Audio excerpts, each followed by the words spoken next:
तो निशा का डाउट था, कुछ छूट गया था, तो उसी पे हम लोग डिस्कस कर रहे हैं। अगेन रिपीटेशन है। तो हम ये कह रहे हैं कि मुगल कहाँ से आए थे और भारत क्यों आए थे, ये हम लोग ब्रीफ। हाँ, फरगना से आए थे, मिडिल एशिया से, जिसकी राजधानी अंदीजान थी।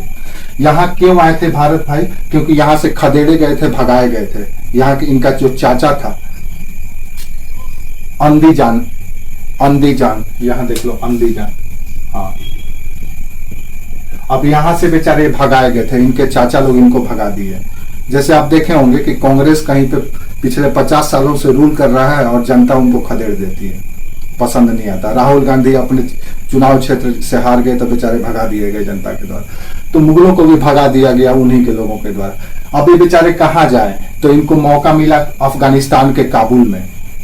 अफगानिस्तान के काबुल का जो क्षेत्र था, वहां का शासक कमजोर था, तो बाबर को अवसर मिला और बाबर ने उस अवसर का फायदा उठाया और उसको पराजित करके उसके राजधानी पर कब्जा कर लिया। फिर काबुल, फिर कंधार।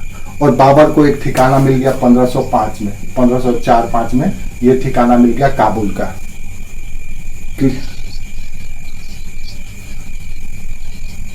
क्या बोल रहे हैं? हाँ, यस और नो मत बोलो निशा, अपना माइक म्यूट कर लो प्लीज। हाँ, बार बार यस और नो बोलने की जरूरत नहीं, सही बोल रही है। तो यस यहां पर आ गए काबुल में। अब काबुल में आ गए तो जो मजा मिडिल एशिया में था, प्लीज अपना अपना माइक ऑफ कर लो। तो जो मजा मिडिल एशिया में था, जितना संपत्ति, जितनी प्रतिष्ठा, उनकी अपनी मादरे वतन, सब कुछ था, लेकिन बेचारे काबुल में आ गए मजबूरी में। फिर भी बाबर को मन नहीं लगता था, अवसर के तलाश में रहता था कि जाए वहां पे दोबारा।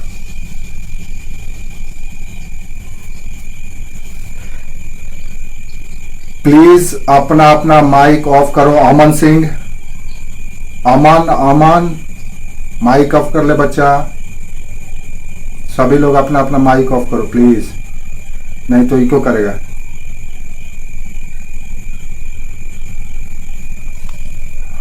हमारे तरफ से मुझे कोई आइडिया नहीं है बाबू, क्या होगा।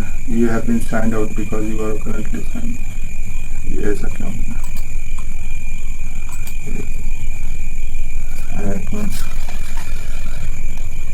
हाँ, हम्म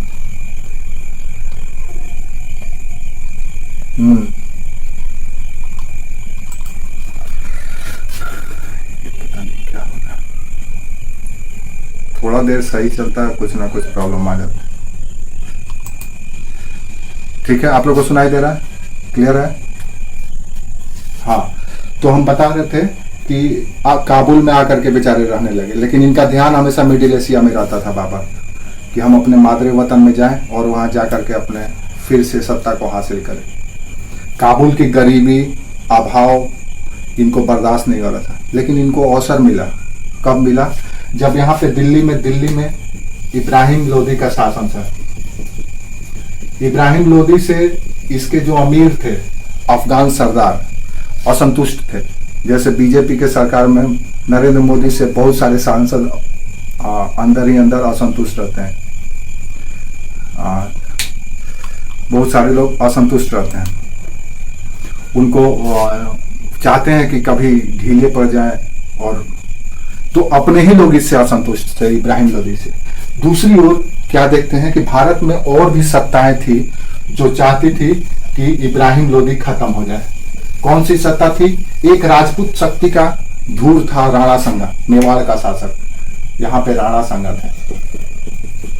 राणा संगा भी चाहते थे कि इब्राहिम लोदी की सत्ता खत्म हो जाए और इस पूरे भारत में हम सबसे शक्तिशाली हो जाए और अपने हिंदू साम्राज्य या हिंदू राज्य की स्थापना करें, जैसा कि शिवाजी भी सोचे थे। तो ये भी चाहते थे।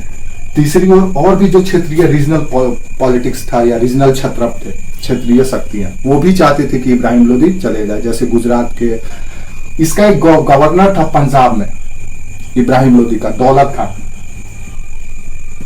ये भी लोदी था। इसका एक चाचा था आलम खान, ये भी लोदी था। तो आपस के ही लोग, जो उसके इर्द गिर्द के ही लोग थे, वही चाहते थे कि इब्राहिम लोदी खत्म हो जाए। ठीक है, तो इन्होंने देखा कि भाई बाबर आया हुआ, यहां तक समझ में आया, पता है आप लोगों को? चलो ठीक है, चलो कॉन्सेप्ट क्लियर हो गया। देखो क्या कॉन्सेप्ट क्लियर रहेगा तो आप फैक्ट आपको कहीं भी मिल जाएगा बहुत सारा, उतना आपको फैक्ट भी नहीं जानना है, उतना ही जानना है जितना एग्जाम में आपसे पूछा जाएगा। ठीक है, क्या चाचा का नाम दौलत आलम खां।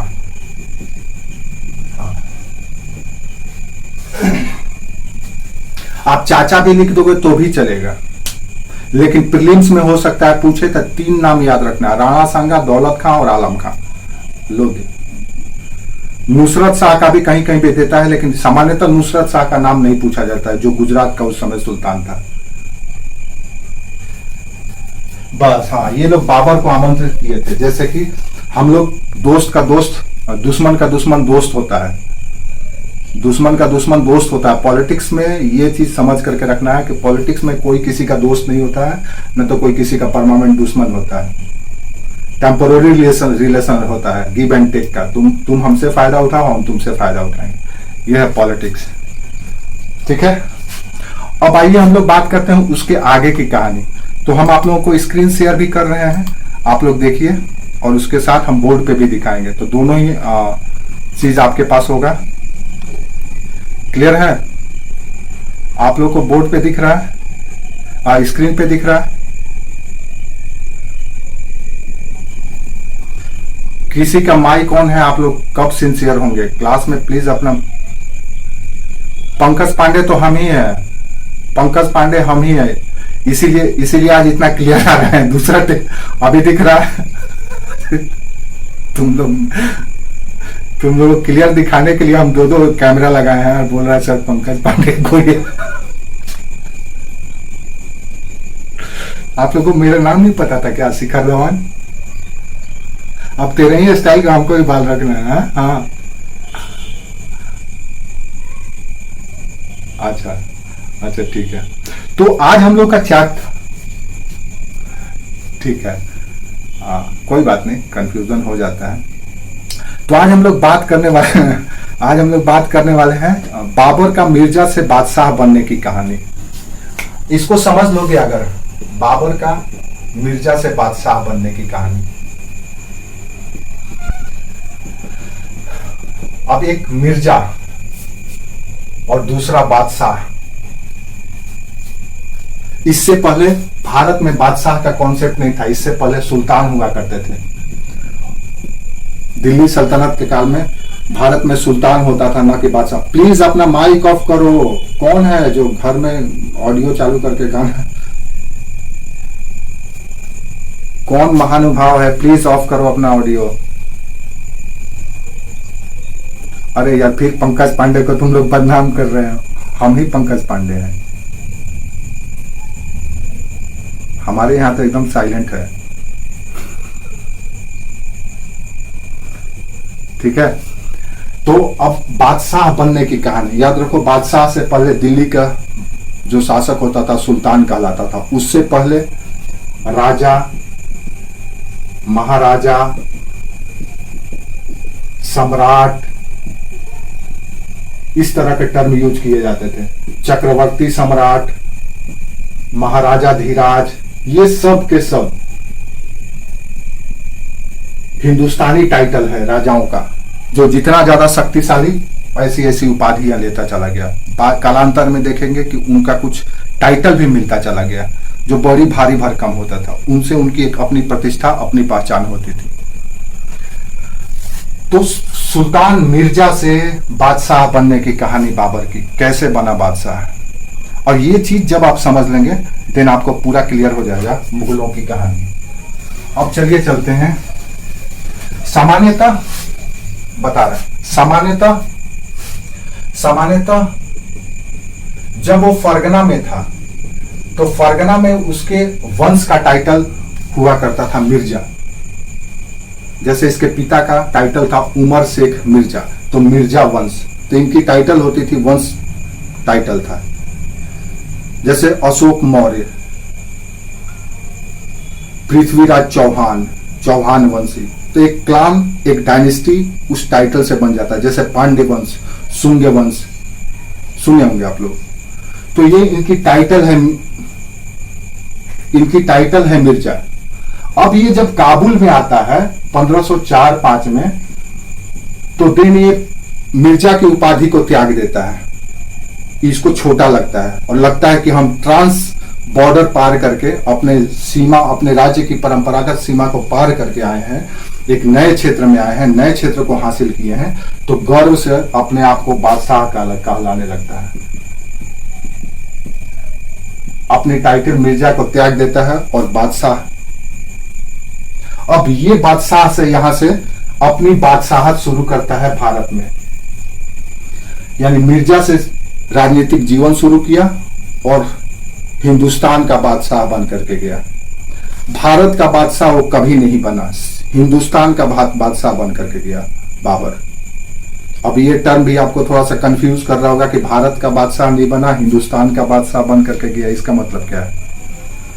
तो इसका सीधा सा मतलब यह है कि बाबर अफगानों की सत्ता को छीना था, जो हिंदुस्तान पर हुकूमत करता था, जिसके लिए भारत नहीं, उसके लिए हिंदुस्तान था। बाकी जो हिंदुस्तान था, दक्षिण का, पूरब का, इधर का, वो सब शेष रह गया था।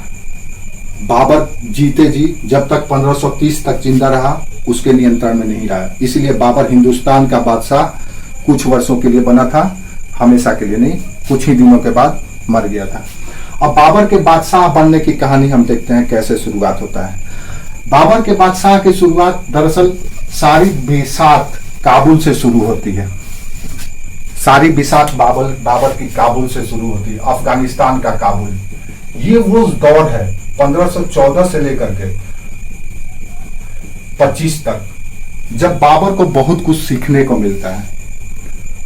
ये 11 वर्ष का जो टाइम पीरियड है बाबर के लिए, बहुत कुछ उसके जीवन में सिखा देता है, नए नए लोगों से मिलता है। इसी समय वो कुछ ऐसे लोगों से मुलाकात होता है उसका, जो उसके जीवन पर प्रभाव पड़ता है और आजीवन उसको सफल बनाने में सहयोग देते हैं। क्लियर है? तो बाबर काबुल में क्या क्या सीखा? तो बाबर सबसे पहले तो काबुल में रह करके कुशल सैनिक बन गया। वो घुड़सवारी, तीरंदाजी, अभी अपने आप को ये कर रहा है, तैयार कर रहा है, ये 11 वर्षों में। इससे पहले बेचारा मारा मारा फिरता था, कहीं एक साल यहाँ कभी वहां, एक बार राज छीन गया तो 2 साल तक भटकते रह गया, कुछ घुड़सवार सेना के साथ, कुछ अपने मातहत लोगों के साथ। लेकिन जब काबुल की सत्ता उसको हासिल हुई, तब उस समय उसको अवसर मिला अपने आप को तैयार करने का। जैसे होता है ना, कोई पॉलिटिकल पार्टी किसी चुनाव में हार जाती है तो उस दौरान वो तैयार करती है, जैसे गांधी करते थे। अगर आप स्वाधीनता आंदोलन या स्वाधीनता संग्राम इतिहास में पढ़े होंगे तो देखे होंगे गांधी इस अवसर का फायदा उठाते थे। उस दौरान वो अपने आप को तैयार करते थे। ये कौन है? अपना साउंड म्यूट कर लो प्लीज। इतना आराम से सोफा पर बैठा हुआ है, क्या नाम है आपका? हाँ यही, ये जो यहाँ पे ये, हाँ ठीक है, मोहित गुप्ता। ठीक है मोहित, कोई बात नहीं। तो जैसे गांधी भी, अक्सर आप देखे होंगे कि गांधी जी भी इस खाली पीरियड में अपने पॉलिटिकल तैयारी करते हैं। क्या करते हैं? तो लोगों से जन जुड़ाव करते हैं, वो सारे कार्य करते हैं जिससे वो जनमानस के बीच में अपनी साख बना सकें। छुआछूत के, जिसको हम लोग कंस्ट्रक्टिव वर्क कहते हैं, गांधी का संरचनात्मक काम, छुआछूत के खिलाफ ये करना, वस्त्र बुनना, धागा बुनना, ये सारे काम करके वो अपने आप को हमेशा जनता के बीच लोकप्रिय बनाते हैं। क्योंकि उस समय डेमोक्रेटिक पैटर्न लाना था, जन आंदोलन करना था, तो जनता के बीच में इस तरह से तैयार हो रहे थे। लेकिन बाबर को युद्ध लड़ करके सत्ता हासिल करना है, क्योंकि उस समय मोनार्की था। मोनार्की में क्या चलता है? बाहुबल और बुद्धिबल। लोकतंत्र में क्या चलता है? लोकतंत्र में क्या चलता है? धन बल और भीड़ बल। तो यहाँ पे इसको बाहुबली बनना है, तो इसने घुड़सवारी सीखी, तीरंदाजी सीखी, उसी को भीड़ बल कहते हैं। लोकतंत्र भीड़ बल पे चलता है और धन बल पे। लोकतंत्र का ये 2 आत्मा है, भीड़ बल और धन बल। अगर ये दोनों हो तो आपको सत्ता मिलेगा। आप सिर्फ जन बल के आधार पर सत्ता हासिल नहीं कर सकते, आपको धन बल खर्च करना ही पड़ेगा। और ये हम नहीं, 1937 में गोदान में प्रेमचंद ने इस बात की जिक्र कर दिया था कि दरअसल ये लोकतंत्र कुछ और नहीं बल्कि धनतंत्र है, धनवान ही सत्ता को हासिल करेगा। तो कुशल, प्लीज अपना अपना साउंड म्यूट कर लो। श्वेता, स्वीटी शर्मा, आपका माइक शायद ऑन है, ऑफ कर लो बाबू। हाँ, वेरी गुड। सभी लोग अपना अपना साउंड म्यूट कर लो। तो कुशल सैनिक बनने का इसको अवसर मिला और इसके माध्यम से वो इन 11 वर्षों में स्वयं को तैयार करने लगा, क्योंकि उसका दूरदृष्टि है भारत को कब्जे में करना। उसके मन में हमेशा बना हुआ है कि हम तैमूर के वंशज हैं, चंगेज खां के वंशज हैं, तो हमारे पूर्वज भारत पर, तैमूर भारत को लूट करके गया था, तो हम भी अपने फिर से सत्ता को हासिल करेंगे। क्योंकि बेचारा उत्तर जा नहीं सकता है, मिडिल एशिया में जा नहीं सकता है, वहां से उसको खदेड़ दिया जा रहा है और काबुल में कुछ है नहीं। अब क्या करें? तो इसलिए अब समझ लो कि सिनेमा के हीरो की तरह अपने आप को तैयार करना शुरू किया। तो इसके लिए उसने सारे हथकंडे अपनाने शुरू किए। यहीं पर उसको 2 लोग मिल जाते हैं, आप कह सकते हैं कि उस्ताद अली और मुस्तफा, ये 2 ऐसे लोग हैं, ये इन दोनों का नाम याद रखना, उस्ताद अली और मुस्तफा। आपको पीपीटी में भी मिल जाएगा, जो हम पॉइंट डिस्कस कर रहे हैं आप वहां पे देख सकते हैं। काबुल में ये दोनों के दोनों तोपची थे, तोप चलाने में माहिर थे। ठीक है, अब क्या चाहिए बाबर को? खुद भी तैयार है और उसके साथ भी लोग ऐसे ऐसे जो कुशल योद्धा है, जो बाबर को विजय दिला सकते हैं। उस्ताद अली, हाँ ठीक है, इन दोनों को साथ लेकर के अपने आप को तैयार करना शुरू किया। इसी दौरान बाबर में कुछ और गुण भी आए और क्वालिटी भी आया। क्या क्वालिटी आया बाबर में? हम बात कर रहे हैं कि भारत आने से पहले बाबर अपने आप को काबुल में कैसे तैयार कर रहा है। जैसे कि हम और आप एग्जाम देने से पहले अपने घर में कैसे तैयारी करते हैं, कोचिंग संस्थान में या कहीं भी कैसे तैयारी करते हैं, और फाइनली जाकर के एक दिन एग्जाम देते हैं और हमारी किस्मत बदल जाती है रातों रात, फर्स्ट से अर्श पे पहुंच जाते हैं। कल से तुम से आप बन जाते हैं। तो बाबर भी अब तुम से आप बनने वाला है। कैसे? तो इसकी तैयारी वो काबुल में कर रहा है। अब यहीं पर काबुल में और भी काम करता है, 2 चीज करता है। युद्ध में अभी तक से जो यहां पर समकालीन इतिहास को अगर देखें मध्यकाल में, तो मध्यकाल में भारत में जो युद्ध की पद्धति है वो कुछ अलग है। क्या युद्ध की पद्धति है? तो एक घुड़सवार है सेना, हस्ती सेना है, पैदल सेना है, ये आपस में तलवार के बल पे लड़ते थे। इनका औजार था तलवार, भाला, यही सब परंपरागत औजार था, इन्हीं से लड़ाई करते थे। लेकिन यहाँ पे जो दुश्मन तैयार हो रहा है, बाबर जो विजेता बनने आ रहा है, ये कुछ और तकनीक अपना रहा है। ये ले आया है बारूद, ये लाया तोप, ये लाया बंदूक ले। अब बेचारे इतने बड़े बड़े प्रतापी लोग भी इसके सामने नहीं टिक पाएंगे। इधर लाख सेना होगी, उधर हजारों सेना मिलकर के इनको पराजित करेंगे। अब ये जो पद्धति अपनाया युद्ध का, उसको कहा गया तुलुगामा पद्धति। यहाँ पे 2 टर्म याद रखना है, पूछा भी जाता है। तुलुगामा आपको पीपीटी में भी मिल जाएगा। युद्ध में उसने तुलुगामा पद्धति अपनाई। ये दरअसल एक तरह से व्यू था, चक्रव्यूह। हाँ, बाबर जितना भी युद्ध भारत के खिलाफ लड़ा, दरअसल बाबर भारत का जो पानीपत का युद्ध लड़ा 1526 में, वो बाबर का 5वां आक्रमण था। उससे पहले 4 युद्ध लड़ चुका था भारत के खिलाफ वो। लेकिन क्या बोल रहा है? Very good. पृथ्वीराज चौहान से नहीं, राणा से, पृथ्वीराज इब्राहिम लोदी के साथ पानीपत का 5वां। हाँ, आगे आएगा, उस पर हम लोग बात करेंगे। बोलो। देखो, अगर कंफ्यूजन है तो क्लास तक पहले पेशेंस के साथ सुन लो, सब बताएंगे, सब आएगा, क्रम से आएगा। पहले काबुल में रहो, काबुल से जब भारत लाएंगे तो भारत की कहानी बताएंगे। अभी काबुल में है हम लोग, ठीक है, इसीलिए पहले सेपरेट कर देंगे। अभी काबुल में देखिए आप, भारत में मत आइए। भारत में जब पहुंचेंगे तो भारत की कहानी बताएंगे। तो काबुल में क्या क्या सीख रहा है, तो यहाँ पे तुलुगामा पद्धति सीख रहा है। ये व्यूह रचना है, युद्ध का व्यूह। जैसे महाभारत में चक्रव्यूह में फंसे थे अभिमन्यु, वो बहुत विश्व का सबसे जटिल व्यूह था। अभिमन्यु जिस व्यूह में फंसे थे वो विश्व का सबसे जटिल व्यूह था, और लेकिन इसका भी व्यूह कोई सरल नहीं था। तो ये तुलुगामा व्यूह पद्धति इसने अपनाया।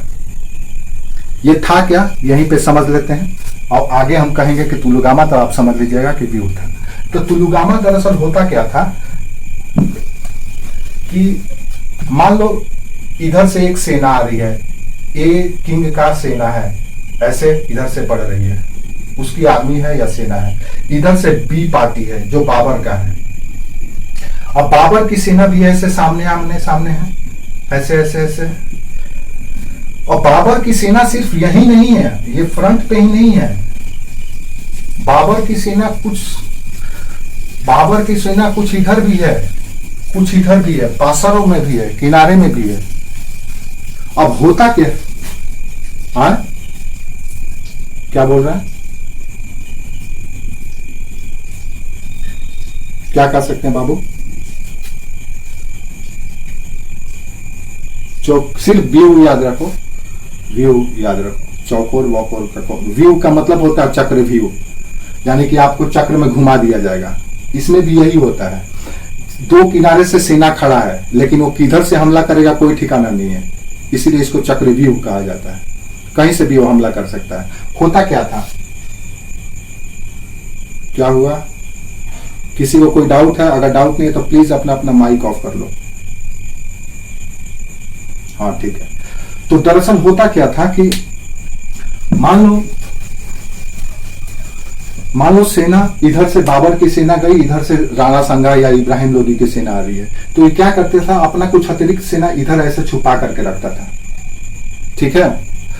जब भी सेना आपस में, इनकी संपूर्ण सेना इधर कुछ सेनाओं के साथ टकराती थी, तब तक कुछ सेना इधर से घुस जाता था और कुछ इधर से घुस जाता था और पीछे से हमला कर देता था, और कुछ इधर से अटैक कर देता था। अब अचानक इनके सामने, जैसे आप कहीं सामने सामने लड़ रहे हैं किसी के साथ, आप भी 5 लोग हैं, सामने भी 5 लोग या 10 लोग हैं, आप सामने सामने लड़ रहे हैं, तब तक से पीछे से आपके तलवार, बंदूक और तोप का हमला हो जाए, तो आप क्या करेंगे? तो ये बाबर का सफलता का सबसे बड़ा सिर था तुलुगामा पद्धति, जो कि एक युद्ध या व्यूह रचना था। क्लियर है, समझ में आया? ये पद्धति बाबर उज्बेकों से देखो, राजनीति में चालाकी जरूरी है, राजनीति में चालाकी जरूरी है। राजनीति एक ऐसा सब्जेक्ट है, एक ऐसा क्षेत्र है जो जितना ज्यादा कह सकते हैं कुटिल होगा, क्लेवर होगा, वही सफल होगा। समाज का सबसे चालाक व्यक्ति वही होता है, राजनीतिज्ञ, वो किसी का नहीं होता है। ऐसा नहीं है कि वो बहुत तीक्ष्ण बुद्धि का होता है, वो शातिर होता है। वो तीक्ष्ण बुद्धि का नहीं होता है कि जैसे आप तीक्ष्ण बुद्धि के आप हैं, मेहनत का मसाला मिला है और आईएएस बन गए। वो राजनीतिज्ञ है, वो धोखा देने जानता है, वो अवसरवादी है, अपॉर्चुनिस्ट है। वो किसी भी तरह से बस उसको जीत हासिल चाहिए। तो ये तुलुगामा पद्धति बाबर ने उज्बेकों से सीखी थी। किसका में साउंड ऑन है या ऑडियो ऑन है? प्लीज अपना अपना ऑडियो म्यूट कर लो। जब आपके मन में कोई क्वेश्चन रेस हो तो आप उस समय माइक ऑन करो, उसके बाद फिर ऑफ कर दिया करो तुरंत, ठीक है।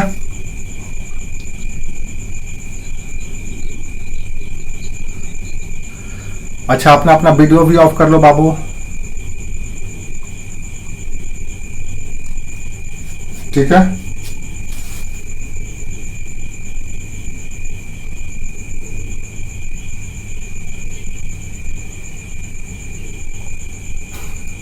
बता रहे हैं, कोई जरूरी थोड़ा ना है कि आप इतना सिनेमा देखती है, एक हीरो 50 लोगों को मार देता है, इधर से भी अटैक कर देता है, उधर से भी अटैक कर देता है, तो वो भी भाई सिनेमा ही था एक तरह का, समझ लो।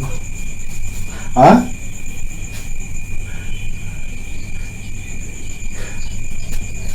जैसे सामने में, जैसे मान लो कि 20,000 का सेना है बाबर के पास, 20,000 का सेना है, उधर से 50,000 का है, तो 10,000 सामने है, 5,000 इधर इधर है।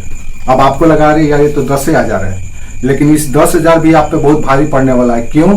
क्योंकि इसने एक और मेथड अपनाई थी युद्ध की, रूमी पद्धति। ये तो तुलुगामा हो गया, एक और रूमी पद्धति है जो जिसमें तोपों को अलग तरह नहीं, उसको बता रहे हैं। नेक्स्ट युद्ध का जो दूसरा पद्धति है रूमी या ऑटोमन पद्धति कहा जाता है, रूमी या ऑटोमन पद्धति। वो तो चक्रव्यूह रचना था, अब ये है युद्ध का स्ट्रेटेजी, वॉर का स्ट्रेटेजी। ये दोनों रणनीति उसने भारत विजय तक हर युद्ध में अपनाता रहा और भारतीय इससे ना वाकिफ रहे। उनको इस बात को समझ ही नहीं आया कि क्या करना है बेचारे को। ठीक है, तो क्या है ये रूमी पद्धति या ऑटोमन पद्धति? इसमें क्या करता था बाबर कि अपना तोप जो होता था, ऐसे तोप को लाइन से खड़ा कर देता था। उससे पहले वो क्या करता था कि तोप से पहले यहां पे एक विशाल गड्ढा खोदवाता था, वो खाई खोदवाता था, और खाई के आगे बड़े बड़े झाड़ियों को किसको तकलीफ हो गया बोलो? वीडियो अपना ऑफ कर लो प्लीज। ऑफ कर लिए ना, बोलो।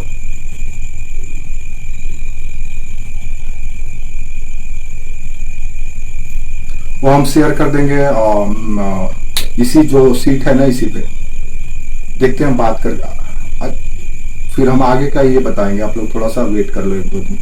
आपका किस चीज का क्लास है? मेंटरशिप का क्लास है। ये कौन सीख, कितने बजे से क्लास है?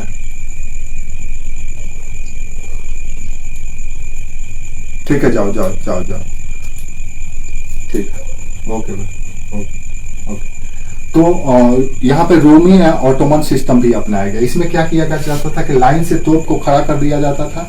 ये स्ट्रेटेजी एकदम दिमाग में रखो, बार बार सवाल पूछा जाता है इसी पे, और आपको इस पे हमेशा फोकस करना है कि इसी स्ट्रेटेजी से युद्ध जीता गया। इसीलिए युद्ध में रणनीति बहुत जरूरी है। आप कितने कुशल हैं, कितने काबिल हैं, कितने योद्धा हैं, ग्लैडिएटर हैं, कुछ भी हो, अगर आपके पास स्ट्रेटेजी नहीं है देन आप फ्लॉप हो जाएंगे। आईएएस की तैयारी में भी, सिविल सर्विस की तैयारी में भी स्ट्रेटेजी बहुत मायने रखता है। बहुत लोग पढ़ते हैं बेचारे, इलाहाबाद के बच्चे बहुत पढ़ते हैं दाल भात चोखा कर करके, पटना के बच्चे बहुत पढ़ते हैं दाल भात चोखा खाएंगे बेचारे, पढ़ेंगे, लेकिन सफलता का रेट देख लो। तो क्योंकि उनका स्ट्रेटेजी थोड़ा सा पुअर है, उसमें सुधार करना पड़ेगा, स्मार्ट बनना पड़ेगा। तो जब तक से आपका स्ट्रेटेजी नहीं स्मार्ट होगा आपको दिक्कत होगा। लेकिन बाबर ने स्ट्रेटेजी को हमेशा महत्व दिया। कम सेना रहते हुए भी उसके मन में हमेशा रहता था कि हम अपनी स्ट्रेटेजी से जीत जाएंगे। जैसे धोनी, जितने भी सफलतम लोग हुए पॉलिटिक्स में, नरेंद्र मोदी,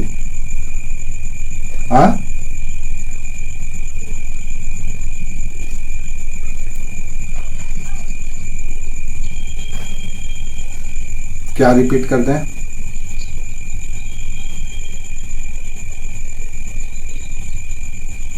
अच्छा, वीडियो ऑफ कर लो आप लोग। अभी अभी अभी आप जुड़ रही हो,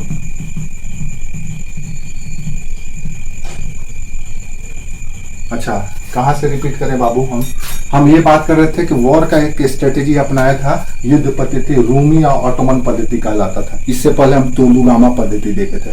तो रूमी और ऑटोमन पद्धति ये था कि दरअसल युद्ध में अपने तोप को कैसे सजाया जाए और तोप का कैसे प्रभावकारी उपयोग या प्रभावकारी सदुपयोग किया जाए, जिससे अधिकतम क्षति हो सके विरोधियों का। तो इसलिए क्या किया कि पंक्तिबद्ध तोप को अपना खड़ा कर देता था, उसके सामने खाई खोद देता था और उसके ऊपर झाड़ियों का पूरा ये लगा देता था, ताकि अगर अमन प्लीज अपना वीडियो ऑफ कर लो बाबू। आप लोगों को अपना फिगर दिखाने का क्या जरूरत है? आप लोग अपना सिर्फ सुनो, आपको हम दिखाई दे रहा है काफी है, स्क्रीन दिखाई दे रहा है काफी है। समझ में आया? हाँ, वेरी गुड। तो यहाँ पे झाड़ियों का ये लगा दिया जाता था और इधर सेना होती थी सामने में ऐसे। अब देखो स्ट्रेटेजी, कितना सुंदर स्ट्रेटेजी है युद्ध का। ये स्ट्रेटेजी से वो किसी भी जंग को जीत जाता है। कैसे है भाई? तो यहाँ पे तोप खड़ा है, ऐसे यहाँ पे गड्ढा खोद दिया गया है, झाड़ी लगा दिया गया है, यहाँ पे सामने सैनिक खड़ी है, ऐसे इधर से सामने में सैनिक खड़ी है, इधर भी सामने पीछे से किनारे से सैनिक छुपी हुई है। अब देखो कितना सुंदर मोर्चा बनाया गया है। अब कल्पना करो, अपोजिशन या विरोधी जो आ रहा है सिर्फ सामने से आ रहा है, उसको कुछ पता ही नहीं है कि उसके पीछे क्या क्या है, उसके दाएं बाएं क्या है, उसको कुछ नहीं पता है। वो दिख रहा बस यही सेना है, इसी से हमको लड़ना है। उस नादान को ये पता नहीं है कि सामने तुम्हारा गेम सेट हो गया है। अब यहाँ पे सेना लड़ रही है और इधर से ताबड़तोड़ तोप से फायर किया जा रहा है। गलती से अगर ये सेना पराजित हो गई, हार गई, मारी गई, तो यहाँ सामने में तोप खड़ा है। अब वो तोप के चक्कर में सोच आएंगे कि हम तोप, किसी का माइक ऑन है, प्लीज माइक ऑफ कर लो। कौन नादान है इतना, बार बार नादानी करता है।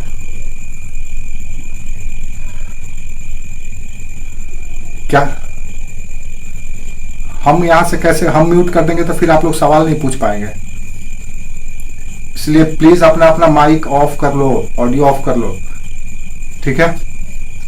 तो अब मान लो इधर से सेना, ये सामने वाली बाबर की सेना हार गई, तो इधर में तोप खड़ा है। अब वो तोप का आक्रमण करने आते या तोप को छत बिछत करने आते, तो यहाँ गड्ढा खोना हुआ है, गिरते और इधर अटैक हो जाता था। तो ये स्ट्रेटेजी बाबर का, जिसको हम रूमी और तुलुगामा पद्धति करते हैं, विजय दिलाने के लिए निर्णायक रहा और बाबर ने इसका बहुत ही सफलतापूर्वक प्रयोग किया। चलिए अब काबुल की तैयारी हो गई, अब आते हैं भारत की ओर कि भारत की क्या दशा है। काबुल तक का बात समझ में आ गया, यानी बाबर ने 1514 से 25 तक जो टाइम है बर्बाद नहीं किया, अपने आप को तैयार किया। आप लोग भी जब सिविल सर्विस की तैयारी कर रहे थे, इसमें बहुत सारे ऐसे एस्पिरेंट होंगे जो अंडर यूजी में होंगे, अंडर ग्रेजुएट होंगे। तो अभी अपने, हाँ बोलो।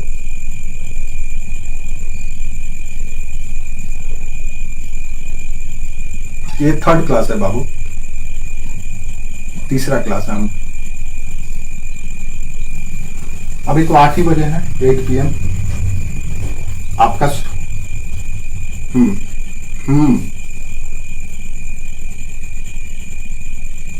अभी सिर्फ हम मुगल पे ही लिए हैं। पढ़ाएंगे, जरूर पढ़ाएंगे आप लोग को, जो सर बिल्कुल पढ़ाएंगे, आप उसके लिए टेंशन मत लो। जहां अगर आप, हाँ ठीक है, ठीक है। आप लोग बहुत जल्दी बेचैन हो जाते हैं, 1-2 मिनट बीच बीच में चलना चाहिए, इससे भी कोई परेशानी नहीं है। तो 1524 से 14 से लेकर के 25 तक बाबर अपना टाइम वेस्ट नहीं किया। बाबर अपने आप को तैयार किया, जैसे आप लोग तैयार कर रहे हैं। एक दिन हिट करेंगे, एक दिन स्ट्राइक करेंगे, इसी उम्मीद के साथ अपने आप को तैयार करते रहिए। जितनी भी कमियां हैं, अभी कमियों को दूर करते रहिए, एक दिन आपको हिट करना है। अब चलिए बाबर को भारत पहुंचाते हैं। काबुल की बात हो गई, बाबर पहुंचा बेचारा भारत, अब उसको भारत में आना है। अब भारत में कैसे आए भाई? तो भारत में आने की अवसर तलाश करने, किसी के यहाँ बच्चा रो रहा है,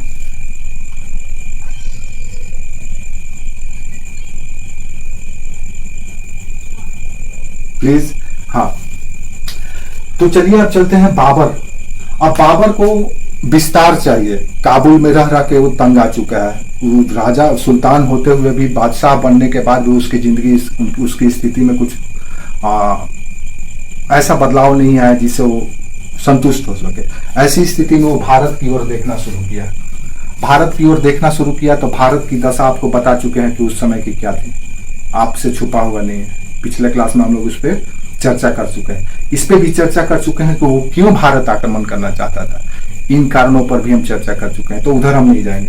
क्लियर है? कोई डाउट है वहां पे? वहां तक क्लियर है? भारत की दशा भी और बाबर क्यों आना चाहता था ये भी। अब चलते हैं, देखते हैं भारत में पहली बार आक्रमण करते हैं कब करता है। तो याद रखो, बाबर भारत में कुल 5 बार आक्रमण करता है, 5 बार। 5वीं जो आक्रमण है वही है पानीपत। पानीपत का युद्ध कहाँ है? हरियाणा में है पानीपत, आपको पता ही है, पता है ना। हरियाणा में जब जब युद्ध हुआ है, याद रखो, हरियाणा में जब जब युद्ध हुआ है, युग परिवर्तन हुआ है। महाभारत में कुरुक्षेत्र हुआ था, यहाँ पे पानीपत हुआ है। ठीक, कहा वो सब हम आगे बताएंगे, थोड़ा सा धीरज रखो, कॉन्सेप्ट क्लियर रखो, बाकी सब समझ में आ जाएगा। हाँ, वीडियो प्लीज अपना अपना ऑफ कर लो, ठीक है। तो 5 बार आक्रमण किया। पहली बार जो भारत का आक्रमण हुआ, ये जो पिछला 4 आक्रमण है वो याद नहीं भी रखेंगे तो भी चलेगा, लेकिन 1-2 आक्रमण को थोड़ा सा आपको याद रखना होगा, क्योंकि आप अगर उसको मेंशन कर देंगे तो आपका आंसर का एक ग्राउंड मजबूत हो जाएगा। तो पहली, ठीक है, तो भारत में पहली बार आक्रमण बाबर का 1519 में हुआ। हिजरी संवत से अगर निकालें तो 925 हिजरी में। यह हिजरी क्या है? तो हिजरी दरअसल इस्लामिक कैलेंडर को कहा जाता है। हिजरी संवत, जैसे आपके यहाँ शक संवत, कुषाण संवत, गुप्त संवत, इस तरह के संवत है ना, विक्रम संवत। इसी तरह से इस्लाम हिजरी संवत से चलता है। क्या होता है संवत, कैसे निकाला जाता है किसी का माइक ऑन है, प्लीज ऑफ कर लो अपना माइक।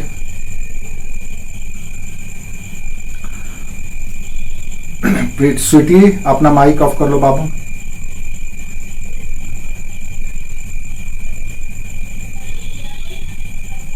फिर भी माइक ऑफ कर लो बाबू। स्वीटी आप अपना माइक ऑफ कर लो, ठीक है। जब क्वेश्चन पूछना हो तो माइक ऑन कर लेना। तो 1519 में पहली बार आक्रमण किया। 1519, 20 इस तरह से आक्रमण का दौर शुरू हुआ। भारत में जो पहला आक्रमण किया गया भारत के पाकिस्तान क्षेत्र में, वो था 1519 में, जब वो बाजौर पर आक्रमण किया। ये जगह का नाम याद रखना, बाजौर। उसके बाद दूसरा आक्रमण भीरा पर हुआ, जो झेलम नदी के किनारे। सामने है, पीडीएफ भी भेज देंगे आपको। स्क्रीन पे पीडीएफ में नहीं दिख रहा है? पीडीएफ दिख रहा है, सेंड कर देंगे आपको हम दिख रहे हैं, बोर्ड दिख रहा है, पीडीएफ भी दिख रहा है, तीनों दिख रहा है। बस कूल रहो, जो चाहिए वो भेज दिया जाएगा। अभी क्लास के समय में क्लास को बस समझते रहो, लिखते रहो। बाकी फ्यूचर में क्या देना है क्या नहीं देना है वो क्लास के बाद फिर हम लोग, जब क्लास ओवर हो जाएगा तो, ताकि अभी हम लोग को बहुत कुछ पढ़ना है। तुम लोग बीच बीच में टोकेगी तो फिर कैसे चलेगा, ठीक है। ठीक है, वेरी गुड। तो बाजौर पर, दूसरा भीरा पर, इन दोनों क्षेत्रों पर विजय पाने के बाद बाबर को कोई विशेष संतुष्टि नहीं मिला और वो वापस काबुल चले गया। सिर्फ आपको इतना ही याद रखना, कोई विशेष इसमें लिखने की जरूरत नहीं है, ना तो आपसे पूछा जाएगा। वापस यहां से चले गया 2 आक्रमण करने के बाद, ठीक है। तीसरा आक्रमण पुनः, हाँ बोलो।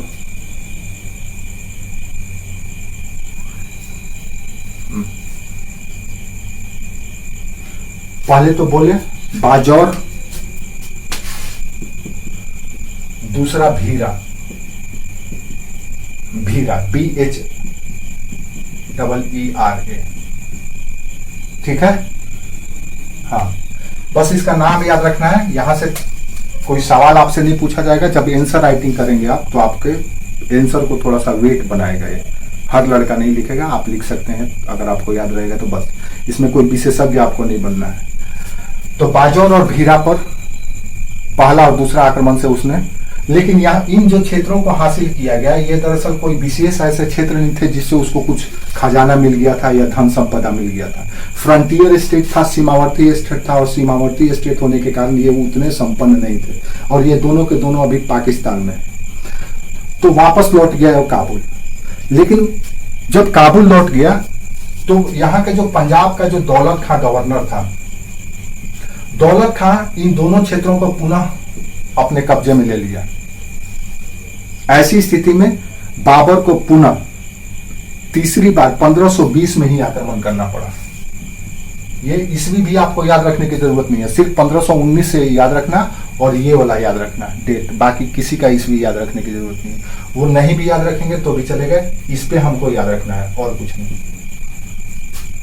तो 1520 में तीसरी बार आक्रमण किया और दौलत खां से वो अपना क्षेत्र को पुनः छीन छीन लिया।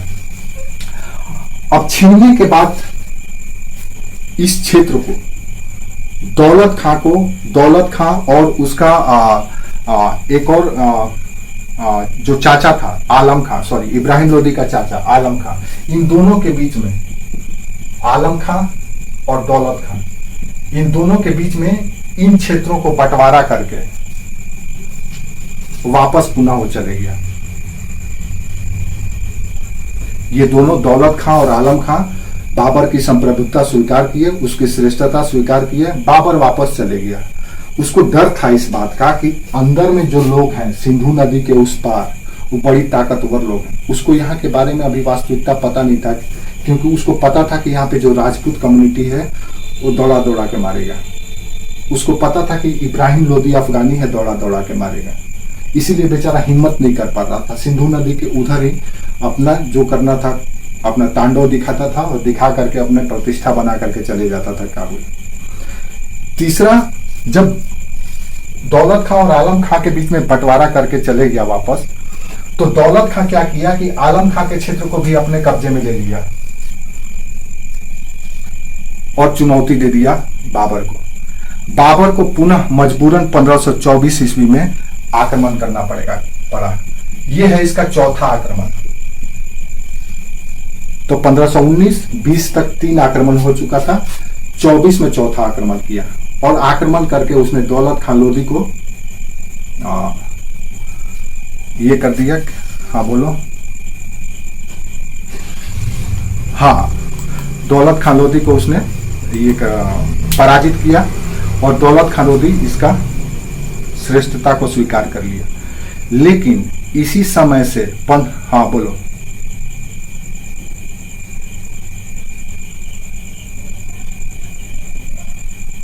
इब्राहिम को शिकस्त देने के बाद, अभी तो इब्राहिम के पास तो हम लोग पहुंचे नहीं है, अभी तो हम लोग सिंधु नदी के पश्चिम में ही है। अभी हम लोग सिंधु नदी के पार नहीं किए हैं। सिंधु नदी के ईस्ट आएंगे तब नहीं इब्राहिम का इलाका में आएंगे, प्रत्यक्ष नियंत्रण वाला। इधर तो इसका गवर्नर है जो चाहता है कि इब्राहिम हार जाए। अभी दौलत खां के पास है जो चाहता है कि इब्राहिम हार जाए। तो 1524 तक उसने 4 आक्रमण कर दिया। अब इसी समय से इसको ऑफर आना शुरू हुआ। यही वो दौर है।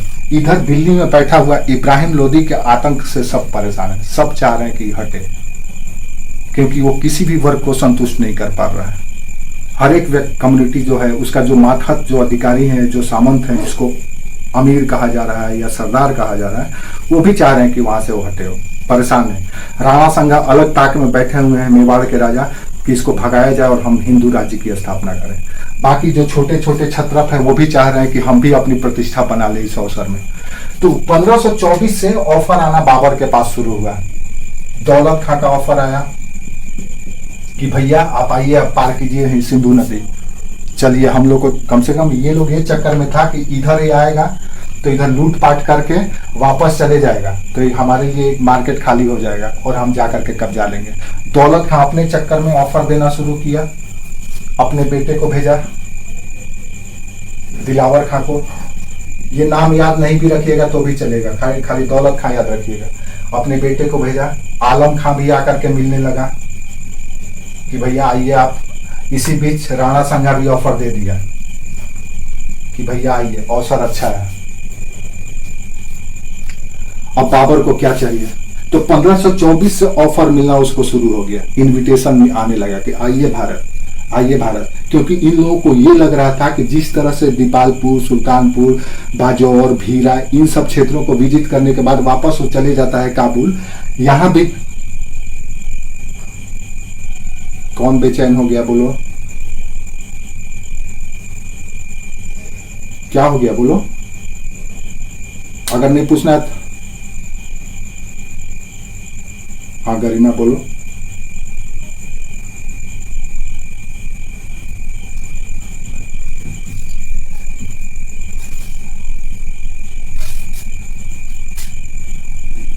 हाँ, राणा संगा ने भी बुलाया था। इन्होंने भी इनविटेशन दिया था, आ बैल मुझे मार। क्योंकि ये चाहते थे जैसे कि कांग्रेस के मणिशंकर जा करके पाकिस्तान में बोले थे कि चलिए आप हमारे साथ, हमारी मदद कीजिए, हमको मोदी को भगाना है। तो राजनीति में सब चलता है, दुश्मन का दुश्मन दोस्त होता है। अब इनकी सोच कुछ और है, ये कुछ और सोच करके ऐसा कर रहे हैं। ये नहीं चाह रहे हैं कि बाबर आकर के सत्ता कब्जा ले, ये सोच रहे हैं कि जैसे बाजौर, भीरा, सुल्तानपुर, इस तरह के जो सियालकोट, इस तरह का जो क्षेत्र जीतने के बाद वापस वो काबुल चले जा रहा है, तो दिल्ली में भी आएगा, इब्राहिम लोदी को हराएगा, उससे धन संपत्ति खजाना छीनेगा और वापस चले जाएगा काबुल। वो ये सोच रहे हैं, इस उद्देश्य से ये ऑफर दे रहे हैं कि तुम भी आजा भाई, हम तुमको मदद करेंगे। ये सभी के सभी लोग आश्वस्त करते हैं बाबर को कि आप आइए, हम आपको मदद भी करेंगे, सैनिक सहायता भी देंगे, आर्थिक मदद भी करेंगे, जो चाहिए सब देंगे हम, जैसे दुश्मन को पराजित करने के लिए हम लोग करते हैं। तो बाबर बोलता है ठीक है भैया, उसको भी चाहिए, काबुल से उब चुका था, अपनी गरीबी से उब चुका था, वो चाह रहा था कि यहाँ की हरियाली में आए, यहाँ की आबो हवा में आए, जहाँ के 4 मौसम है, शीत, ग्रीष्म, वसंत। हाँ बोलो।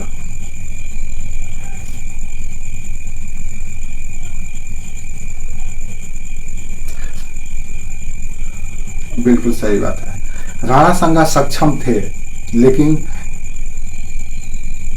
आसपास जो उनका इर्द गिर्द का जो माहौल था, उन्हीं के बीच के लोग, उन्हीं के साथ के लोग, आप देखेंगे कि राणा संगा को उन्हीं के लोगों के द्वारा विष देकर के मार दिया गया, जहर देकर के। नहीं तो राणा संगा मरे नहीं थे, वो फिर से लड़ने के लिए तैयार आए थे, वापस आए थे कि हम फिर से लड़ेंगे। तो यहाँ पे घात नहीं प्रतिघात हो रहा था। तो यहाँ की जो माहौल है, पॉलिटिकल स्थिति, सभी जो छोटे छोटे क्षत्रप हैं, करीब 20-25 छोटे छोटे राज्य हैं, वो सब के सब चाह रहे हैं कि हमको अब मौका मिले, हम दिल्ली की सत्ता हासिल करें। जैसे आज भी भारत में कम से कम 7 या 6 नेशनल पार्टियां हैं, वो सब चाहती है कि हम दिल्ली की सत्ता हासिल करें। और जो छोटी छोटी जो क्षेत्रीय पार्टी हैं, वो भी चाहती हैं, वो ज्यादा ब्लैकमेलिंग करती हैं। आप देखिएगा केंद्र की सरकारों को क्षेत्रीय पार्टियां झुका देती है, ब्लैकमेलिंग, बार्गेनिंग करके। तो उस समय भी होता था। तो कोई इतनी शक्तिशाली नहीं था कि सबों को हरा करके सब पे सत्ता हासिल कर ले। उसके लिए फिर नरेंद्र मोदी बनना पड़ेगा आपको। राहुल गांधी बेचारा चाह करके भी कुछ नहीं कर सकता है, क्योंकि उसके पास अभी वो क्वालिटी नहीं है, अनुभव नहीं है। हाँ, तो अभी राणा संगा तो है, लेकिन क्षत्रप है अभी। कभी उनके पास राष्ट्रीय शासन या अखिल भारतीय शासन का अनुभव नहीं। अपने राजस्थान का मेवाड़ राज्य में है, वो वहीं के शेर हैं, बाहर के अभी शेर नहीं बने हैं। बाहर का शेर बनने के लिए उनको इन सभी क्षत्रपों से 2-2 हाथ करना होगा और उनका वजन नापना होगा। लेकिन अभी उनके पास उतना अनुभव नहीं था। वो खूब से खूब आगरा तक आते थे बेचारे, आगरा बयाना क्षेत्र था, वापस अपने राजस्थान लौट जाते थे। तो इसलिए उनके पास अनुभव था, अनुभव का कमी था। क्लियर है? तो ये सिचुएशन जो था बाबर के लिए एक अपॉर्चुनिटी की तरह था। इनके गोद में, बाबर के हथेली में अवसर दिया गया। ठीक है? हाँ, वेरी गुड।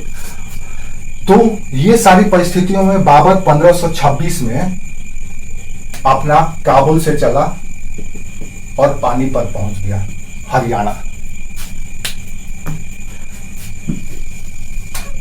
कब, किस तारीख को? 21 अप्रैल, स्क्रीन पे देखिए, 21 अप्रैल 1526 को, 21 अप्रैल 1526। अभी हाँ,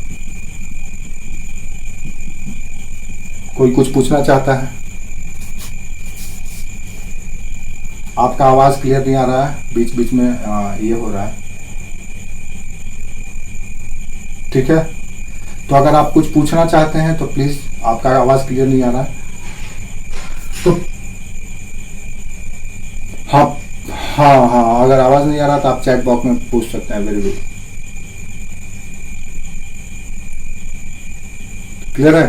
तो 1526 में बाबर, 21 अप्रैल 1526, कब का महीना? अप्रैल का महीना है। अप्रैल का महीना में सूर्य कितना डिग्री पे लंबवत होता है, वर्टिकल होता है? हाँ बोलो।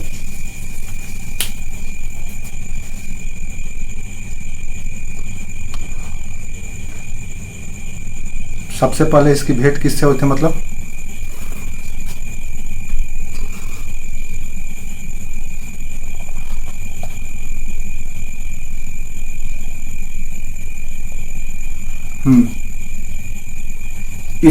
इसके पास कोई नहीं गया है, इससे कोई नहीं मिला है,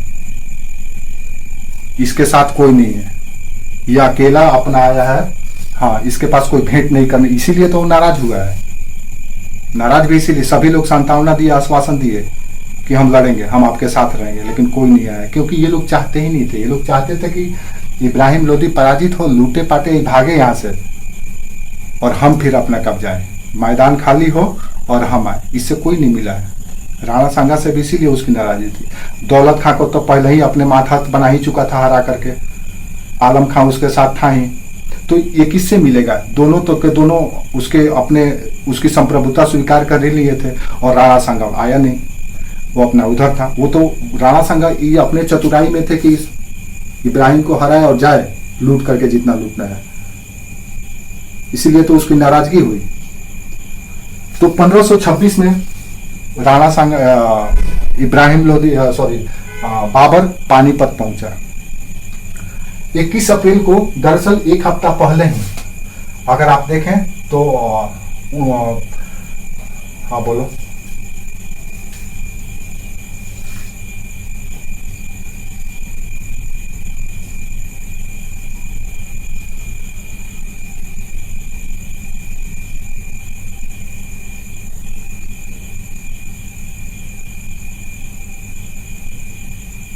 क्या हो गया?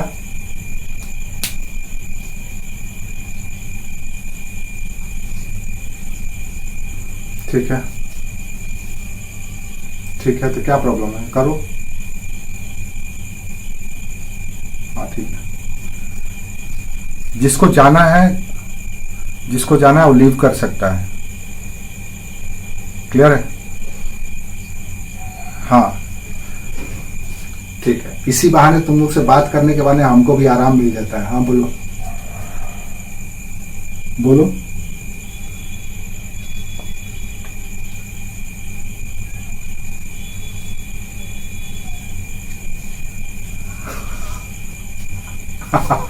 भाई युद्ध का मैदान जहां रहेगा वहीं ना लड़ेगा।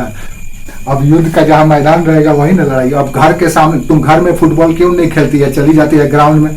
नहीं, हमको एक बात बताओ, तुम घर में फुटबॉल क्यों नहीं खेलती है, चली जाती है ग्राउंड में? क्रिकेट खेलने ग्राउंड में क्यों जाती है? जहां जगह होगा वहीं ना लड़ेगी भाई। अब आपका किला तो फतह नहीं करना है, दो सेना को लड़ना है। अब छापामार युद्ध होता तो चलो, या छुप करके अटैक करना होता तो छुप छुप के आते दिल्ली और आकर के किला पर आक्रमण कर देते, तो वो अलग बात था। लेकिन यहां तो पता है।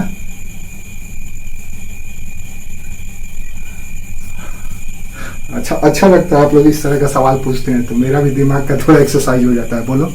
हाँ बोलो, और कुछ पूछ रहा था? अच्छा, हम भी कभी नहीं सोचे थे कि ऐसा क्यों हुआ था। हाँ बोलो।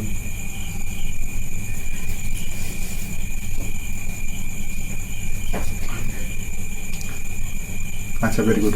ये परछाई नहीं बनता है, दरअसल उस समय सन वर्टिकल होता है।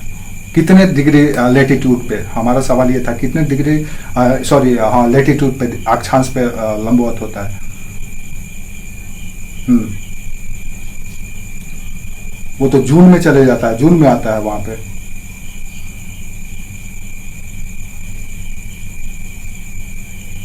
हाँ ठीक है, सुनो सुनो सुनो सुनो। 21 मार्च को सूर्य लंबवत होता है इक्वेटर पे। सुनो, ध्यान से सुन लो, कॉन्सेप्ट क्लियर कर लो, बार बार मत पूछना। 21 मार्च को सूर्य लंबवत होता है इक्वेटर पे, एक महीना में 8 डिग्री का सफर करता है। तो 8 डिग्री पर कब आएगा? अप्रैल में, 21 अप्रैल को 8 डिग्री पे। आप हैं 23.5 डिग्री कर्क रेखा। ठीक है, ठीक है। तो भारत में गर्मी शुरू हो जाता है 21 मार्च के बाद। 23 सितंबर को सूर्य वापस आता है जून में, इक्वेटर पे। सितंबर के बाद आपके यहाँ ठंडा शुरू हो जाता है। क्यों? क्योंकि सन जो है क्रॉस कर जाता है इक्वेटर का, और अब सूर्य की किरणें तिरछे पड़ती है नॉर्दर्न हेमिस्फीयर में, उत्तरी गोलार्ध में, इसलिए आपके यहाँ ठंडा होने लगता है। तो हम इसलिए पूछ दिए ताकि आपको ये समझ में आए कि भारतीयों को क्या चुनौती मिलने वाला है। अब यहाँ पे गर्मी बढ़ने लगा है। 21 मार्च ही तो लिखे हैं बच्चा, अप्रैल कहाँ लिखे हैं? 21 मार्च को इक्वेटर 8 डिग्री पर, अप्रैल में 21 अप्रैल को एक महीना में 8 डिग्री का सफर करता है। और एक डिग्री एक देशांतर से दूसरे देशांतर की दूरी कितनी होती है? 111 किलोमीटर। क्लियर है? तो सूर्य का आप मूवमेंट निकाल सकते हैं कि एक दिन में कितना डिग्री सफर करता है, वो कितना दूरी तय करता है। चलो ये ज्योग्राफी का भी विषय है, इधर नहीं जाना हमको। तो हम इसलिए बता रहे थे, हाँ 1 मिनट बोलो, छोड़ो हटाओ उस पर। हाँ ठीक है, मजा आएगा अभी समझते। चलो इसलिए बता रहे हैं क्योंकि यहाँ पे अब गर्मी बढ़ने लगा है, यहाँ का मौसम वेदर गर्म होने लगा। अब जैसे जैसे गर्म होगा बेचारों की क्षमता कम होती चली जाएगी। इधर मैदान सजा हुआ है पानीपत में आया बाबर भी, इधर से इब्राहिम लोदी को पता चला ये भी, और लगभग इब्राहिम लोदी की सेना और बाबर की सेना मात्र आधे दिन में ही निपट गई। इब्राहिम लोदी की सेना आधे दिन में, मध्याह्न में ही निपट गई। सोचो, इतना बड़ा दिल्ली सल्तनत का बादशाह आधा दिन में 4 घंटे में युद्ध में पराजित हो गई। पूरा मैसेज चल गया कि सुल्तान हार गया। और आगे बढ़िए, उसके पीपीटी आपको दिखाई दे रहा है सभी लोगों को?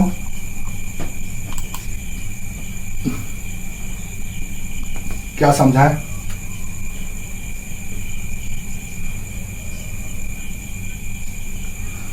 इसीलिए खत्म हो गया क्योंकि इसके पीछे 2-3 कारण था। पहला कारण तो ये था कि जो स्ट्रेटेजी था बाबर का वो श्रेष्ठ था, अलग था, नया था, इनके लिए अननोन था, इब्राहिम के लिए, और उसमें सिद्धहस्त था, पारंगत था वो। यानी कि उसकी युद्ध की रणनीति और कुशलता श्रेष्ठ था इब्राहिम लोदी से। सेना की संख्या कम थी लेकिन कुशल लोग थे। दूसरी ओर यहाँ के लोग जो हैं गर्मी से परेशान हो रहे हैं, अब गर्म मौसम हो गया। जैसे मोहम्मद बिन तुगलक क्या किया था, एक बार पता है ना आपको, अपना सैनिक भेज दिया था कुमायूं गढ़वाल में लड़ने के लिए, जहाँ पे शीतलता ठंड बढ़ रहा था, जिसके वजह से उसके बहुत सारे सैनिक मारे गए थे ठंड में किकुड़ करके। हाँ, तो मौसम का तो असर पड़ता है ना, मौसम का तो असर पड़ता है। मौसम ठंडा होता है तो बहुत सारे लोग खूबसूरत हो जाते हैं, और बहुत सारे लोग खुरदरे भी दिखने लगते हैं। जैसे दिल्ली के लोग खूबसूरत हो जाते हैं, और इधर हमारे झारखंड बिहार के लोग काले हो जाएंगे। आप देखे होंगे, दिल्ली में जाएंगे तो वहां के लोग खूबसूरत हो जाते हैं, और इधर के लोग काले हो जाते हैं ठंडा में। तो मौसम का प्रभाव पड़ता है। तो ये धीरे धीरे इनकी क्षमता कम हुई, और फाइनली ये युद्ध में काले, मतलब मौसम का प्रभाव पड़ता है तो चेहरा पे झलकने लगता है। हम नहीं, झारखंड से तो हम भी हैं बाबू, ऐसा नहीं है कि हम विदेश के, हम एक ये बता रहे हैं कि जनरल ऑब्जर्वेशन है कि ऐसा होता है, मौसम का प्रभाव पड़ता है। देखो एक बात समझ लो, एक बात क्लियर कट समझ लो, एक ही लाइन में इस बात को मूल मंत्र है, इसको समझ लो। जितना भी परिवर्तन होता है या जितना भी निर्माण सृजन होता है उसके पीछे ज्योग्राफी होता है। यानी कि geography is the witness of all subject. सभी सब्जेक्ट का गवाह होता है ज्योग्राफी। आप कैसा दिखेंगे, आप क्या खाएंगे, क्या पहनेंगे, सबके पीछे एक ही फैक्टर काम करता है, वो होता है ज्योग्राफी। अगर आप ठंडे क्षेत्र में रहेंगे तो काबा पहनेंगे ही, स्वेटर पहनेंगे, जैकेट पहनेंगे, आप गोरे हो ही जाएंगे। इक्वेटर पर रहेंगे तो आप काले हो ही जाएंगे, इक्वेटर के इर्द गिर्द रहेंगे, क्योंकि यहाँ पे वर्ष में लंबे समय तक धूप पड़ता है, गर्मी पड़ता है, टेम्परेचर हाई होता है, रेनी सीजन होता है, ज्यादा होता है, इसलिए लोग इस तरह के होते हैं। तो अब बात करते हैं हम लोग आगे। देखो आज हम संकल्प लेकर के आए हैं कि इस टॉपिक को खत्म कर देंगे, इसीलिए अगर आप लोग थोड़ा सा पेशेंस रखेंगे तो आज इसको हम खत्म कर देंगे। दिल्ली सल्तनत कहां पढ़ा रहे हैं बच्चा, हद हाल है यार। नहीं, सिर्फ बाबर को हम जिता करके मरवा देना चाहते हैं आज, कि वो मर जाए आगरा में, तब ना हम फिर आगे की बात करेंगे। हम आज चाहते हैं कि बाबर मर जाए, नहीं तो बाबर का कब तक इतिहास हम लोग पढ़ते रहेंगे, कब तक ढोवाएंगे आप लोग उसका ताबूत को। तो 1530 में हम आपको लाना चाहते हैं। तो 1526 में पानीपत का युद्ध हुआ और बाबर जीत गया। उसके आगे क्या हुआ, अब यहां से बाबर, हाँ क्या क्या बोल,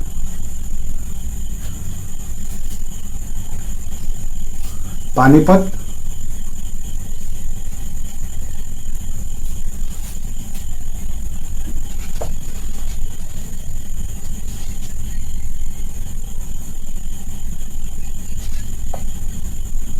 अच्छा, ये भी अच्छा सवाल है। अरे आने में टाइम नहीं लगा है, जब उसको इनविटेशन मिलेगा तब ना, उसको बुलावा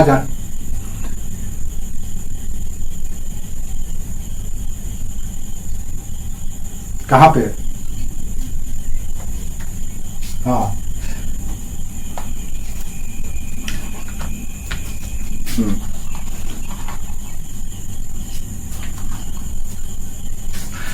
वो आने में नहीं हुआ है, वो तो 15 दिन में आ गया है पानीपत, आने में नहीं हुआ है उसको टाइम। नहीं, जैसे जैसे ऐसे समझ लो, ऐसे समझ लो। एक बात हमको एकदम प्रैक्टिकल, अभी आप लोग पॉलिटिक्स में इंटरेस्ट लेते हैं? लेते हैं? ठीक है, अब इसी से समझ लो। चुनाव है मान लो 2024 में, अब यहीं से मान लो अभी है 2022, अभी से गठबंधन महागठबंधन की तैयारी चल रही है। अब आपको अंदर अंदर क्या चल रहा है, आपको क्या पता है कौन क्या कर रहा है क्या नहीं कर रहा है? 2024 के चुनाव में पता चलेगा कि सब मिलकर के अपना एक नेता चुन करके खड़ा कर दिया कि हमारे प्रधानमंत्री हो गए, हम लोग चुनाव लड़ेंगे। अब इस बीच में क्या हो रहा है वो आपको जानने की जरूरत ही नहीं है। कुछ ऐसा हो रहा, स्ट्रेटेजी चल रहा, तैयारी चल रहा है, मिल रहे हैं, बात हो रहा है, वो सब अपना चल रहा है। कोई ऐसा लैंडमार्क कोई नहीं हमको दिखा जिस पे हम लोग डिस्कस कर सकें। कुछ ऐसा होता कि हाँ उसकी वजह से कुछ प्रभाव पड़ा तो हाँ ठीक है। तो 1526 में बेचारा यहां पे पानीपत का युद्ध जीता और दिल्ली में इसकी बादशाहत कायम हुई और उसके नाम पर खुतबा पढ़ा गया। दिल्ली में बाबर के नाम पर खुतबा पढ़ा गया, यानी बाबर बन गया दिल्ली का बादशाह। अच्छा, वेरी गुड। बाकी सभी लोगों को भी पूछना है कि सिर्फ आप ही को पूछना है क्या होता है खुतबा? ठीक ठीक। खुतबा दरअसल इस्लाम में एक कॉन्सेप्ट है। इस्लाम में एक कॉन्सेप्ट है। इस्लाम दरअसल एक पंथ है, कोई धर्म नहीं है, रिलीजन नहीं है। तो पंथ जो होता है एक सामूहिकता और एक सिद्धांत पर काम करता है। तो खुतबा दरअसल खलीफा के नाम का आदेश होता है। जो इस्लाम का जो प्रमुख होता है उसको खलीफा कहा जाता है, जो तुर्की में बैठता था। तो जब भी कोई शासक, नया शासक बनता था तो खलीफा के आदेश को यानी धार्मिक संदेश को हर वक्त मस्जिद में 5 वक्त के नमाज के समय उच्चारण किया जाता था या बोला जाता था। उसमें उस शासक का भी नाम शामिल किया जाता था कि ये इसका प्रतिनिधि है खलीफा का, आप लोग इसकी सम्मान करें, इसके आदेशों का पालन करें। तो खुतबा दरअसल हर एक तरह से शपथ नहीं है, ये शपथ नहीं है, नहीं ये शपथ नहीं है, ये शपथ नहीं है। खुतबा का मतलब है कि खलीफा का अप्रूवल मिलना। खलीफा का अप्रूवल मिल गया है, अब जब भी कोई कार्य होगा तो इसका नाम उसमें शामिल होगा। यानी खलीफा का प्रतिनिधि है और प्रतिनिधि का नाम हमेशा जिस जगह पे वो रिप्रेजेंटेटिव है, जहां का सुल्तान है, बादशाह है, उसका नाम दिया जाएगा। इसके रिस्पेक्ट में, किसके रिस्पेक्ट में? खलीफा के रिस्पेक्ट में। यहाँ पे रिप्रेजेंटेटिव है खलीफा का, तो खलीफा का आदेश या जो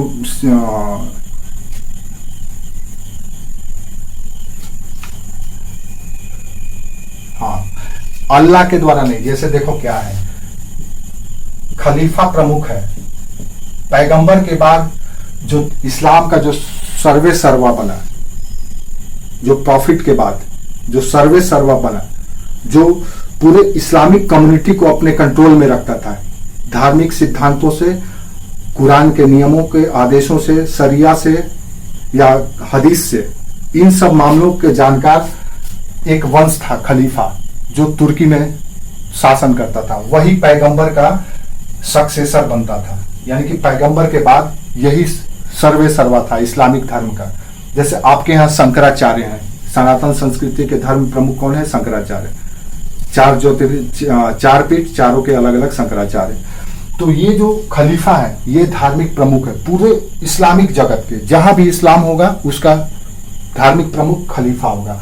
अब ये जो बादशाह हो, गुलाम हो, सेवक हो या कोई भी सामान्य जन हो, ये सब के सब इसके मातहत हैं, ये प्रमुख है। अब इस बीच में इसके बीच और इसके बीच में जो सुल्तान है, बादशाह है, वो क्षेत्र विशेष का प्रमुख है, लेकिन वो सर्वे सर्वा नहीं है। सर्वे सर्वा ये है, अब हमेशा कहीं भी आप रहेंगे, कोई भी सार्वजनिक कार्य करेंगे, धार्मिक कार्य करेंगे या कोई भी काम करेंगे, तो खलीफा के जो आदेश हैं, जो नियम है, उसको उच्चारण करेंगे, उसको लोगों को उससे हमेशा अवगत कराते रहेंगे। अब जब ये कराएंगे तो आप जिस क्षेत्र में हैं, उस क्षेत्र में उस सुल्तान का भी नाम उसमें शामिल करेंगे, ताकि पता चले कि ये उसका प्रतिनिधि है। तो दिन आपका जो ये है, हाँ, खलीफा मीन्स सक्सेसर, तो आपका जो संवेदना है वो हमेशा इसके प्रति बने रहे। ठीक है, तो खुतबा पढ़ा जाने लगा, यानी कि इसको प्रामाणिकता दे दी गई इस्लामिक जगत से कि अब हमारा बादशाह ये होगा। समझ में आ गया? ये मस्जिदों में पढ़ा जाता था, तो इसके नाम पे खुतबा पढ़ दिया गया कि अब ये बादशाह होगा, सार्वजनिक कर दिया गया। अब सभी लोग इसकी बादशाहत स्वीकार करेंगे। ये बात है दिल्ली की। बात कब की है? 27 अप्रैल 1526, एक हफ्ते के बाद, यानी 6 दिन के बाद दिल्ली में भी हुआ इसका खुतबा पढ़ा गया। दिल्ली उस समय मुगलों लोदियों के काल में भारत में 2 राजधानी थी, एक दिल्ली, दूसरा आगरा, सिकंदर लोदी।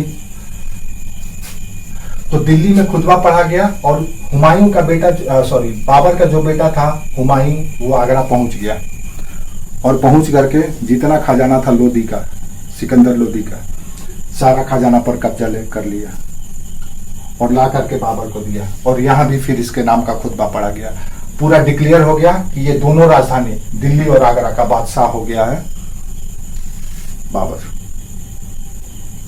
अब यहां पे हुमायूं, 2 बेटा थे बाबर के, हुमायूं और कामरान। हुमायूं क्या बोल रहे हैं? क्या बोल रहे हैं? नहीं सुनाई दिया। अस्करी और हिंदाल, हाँ, क्या हुआ अस्करी और हिंदाल का? हाँ, लेकिन 2 प्रमुख पुत्र थे, हुमायूं और कामरान, जो इस युद्ध में उनको बढ़ चढ़ के भाग लिए। तो हुमायूं, इसमें कामरान को भूल जाइए क्योंकि इसका कोई यहाँ योगदान नहीं है, इसलिए आपको याद भी नहीं रखना। तो हुमायूं ने यहाँ पर आगरा पर कब्जा किया और यहाँ का खजाना दे करके इनको समृद्ध कर दिया। अब यहाँ पे फिर टेंशन शुरू हो गया। टेंशन क्या शुरू हो गया कि ये आगरा पर भी नियंत्रण कर लिए, जो राणा संगा अपना क्षेत्र मानता था। अब यहाँ से राणा संगा के साथ खटा शुरू हो गया। फिर क्या होगा? अब होगा यहाँ पे खनवा का युद्ध। हम चाह रहे हैं इसको जल्दी से कंप्लीट कर लें। तो आया बारी खनवा का युद्ध का। पानीपत का युद्ध कंप्लीट हो चुका है। पानीपत के युद्ध की वजह से दिल्ली कब्जे में आ गया, आगरा भी कब्जे में आ गया। अब आया खनवा का युद्ध, दूसरा युद्ध, जो कि 1527 में लड़ा गया। आप लोग को स्क्रीन पे दिख रहा है? हाँ, तो अगर आपको दिख रहा है तो अच्छी बात है। हाँ, खनवा का युद्ध और भारत का फतह। अब वो अभी तक से उसने हिंदुस्तान की फतह की थी, लेकिन खनवा का युद्ध से अब भारत का भी फतह हो जाएगा। हिंदुस्तान की फतह इसलिए कह रहे थे क्योंकि उसने इस्लामिक सत्ता को विजित किया था, अब हिंदू की सत्ता भी उसके सामने थी। अब खनवा का युद्ध क्यों हुआ? सबसे पहले तो सवाल आपके मन में ये उठ रहा होगा। तो उस खनवा का युद्ध के पीछे दोनों तरफ असंतोष था। एक असंतोष बाबर का था, दूसरा असंतोष राणा सांगा का था।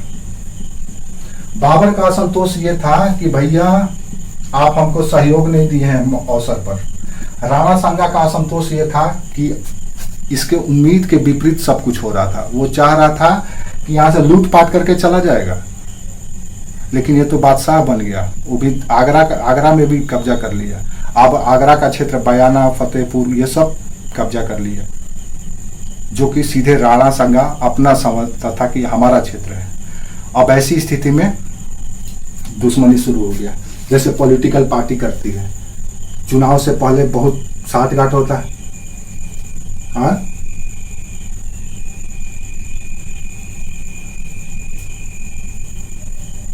Very good, very good, very good. इसी युद्ध में इसी युद्ध में। अभी बताएंगे, गाजी ही नहीं, जिहाद का भी नारा दिया था, अभी आने वाला है। अभी हम बात करें कि क्यों हुआ था।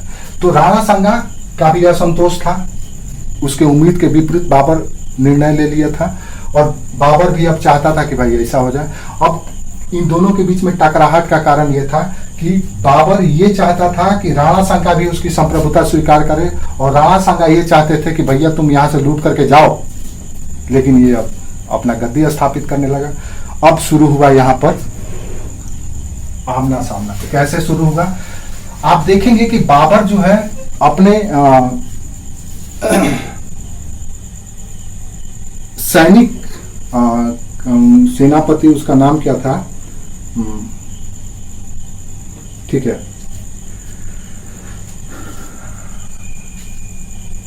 ठीक है, उसका नाम हमको याद आएगा तो बताएंगे। तो बाबर जो है दिल्ली से अपना एक सैनिक भेजता है राणा सांगा के खिलाफ। राणा सांगा करीब 3-4 युद्धों में इसके सभी सिपाह सालारों को और सैनिकों को, सेनापतियों को पराजित कर देता है। यानी राणा सांगा जब तक बाबर सामने आकर के नहीं लड़ता है, इनके जो सेनापति आते हैं लड़ने के लिए, उनको हरा देता है करीब 3 युद्धों में। अब बाबर का कान खड़ा हो जाता है, और बाबर को इस बात का पता है, वो बहुत बखूबी जानता है कि यहाँ के राजपूतों से पंगा लेना सही नहीं, इसीलिए वो जानबूझ करके नहीं आ रहा था कि सीधे हम लड़ाई कर लें। वो चाहता तो आ सकता था जोश में, लेकिन बहुत समझदार था बाबर। आपको हम पहले भी बता चुके थे कि प्योर IAS एस्पिरेंट था वो, बड़ी धीरज और धैर्य के साथ सब परिस्थितियों का आकलन करता था। तो उसने अपने सेनापतियों को भेज करके लड़वाया कि देखे कितनी शक्ति है, क्षमता है। 3 बार भेजा, तीनों के तीनों बार उसके सैनिक पराजित हो गए। स्थिति ऐसा हो गया कि बाबर की सेना में बगावत हो गई, इनकी मनोबल टूट गया। अब ये सोचने लगे कि भैया हम लोग यहाँ पे नहीं रह सकते हैं, हम लोग को जाना पड़ेगा, यहाँ पे राजपूत हैं। और राजपूत की उस समय चलती थी, और वाकई में थे भी, वो कुछ भी कर सकते थे। वो राजपूतों के खून में क्वालिटी था, और भैया बाबर को भी पता था कि ऐसा है। तो इनका मनोबल टूट गया। ऐसी स्थिति में बाबर ने जिहाद की घोषणा कर दी, जैसे कि आज भी राजनीति में होता है, यानी धर्म युद्ध, जिसको ईसाई धर्म क्रूसेड कहता है, और सनातन संस्कृति धर्म युद्ध। जब धर्म युद्ध आता है तो वध होने लगता है, और ये जायज हो जाता है। कई लड़ाई लड़ी गई, जैसे रामायण में राम ने भी लड़ा, और महाभारत में कौरवों और पांडवों ने भी लड़ा, वो भी धर्म युद्ध था। तो बाबर ने भी जिहाद की घोषणा कर दी कि ये जिहाद है, क्योंकि आपके जो अपोजिट में है वो काफिर है, बुत पूजक है। जिहाद की घोषणा कर दी। दूसरी ओर इसने अपने सेना में अनुशासन भी लाया। क्या किया, इसने शराब मना कर दिया कि अब कोई शराब नहीं पिएगा। इसने एक कर लगाया करता था तमगा, ये कर भी खत्म कर दिया, और ये भी आश्वासन दिया सैनिकों को कि अगर हम विजय हासिल कर लेंगे तो जिसको वापस जाना होगा काबुल और मिडिल एशिया, वो जा सकता है। तो वापसी का भी आश्वासन।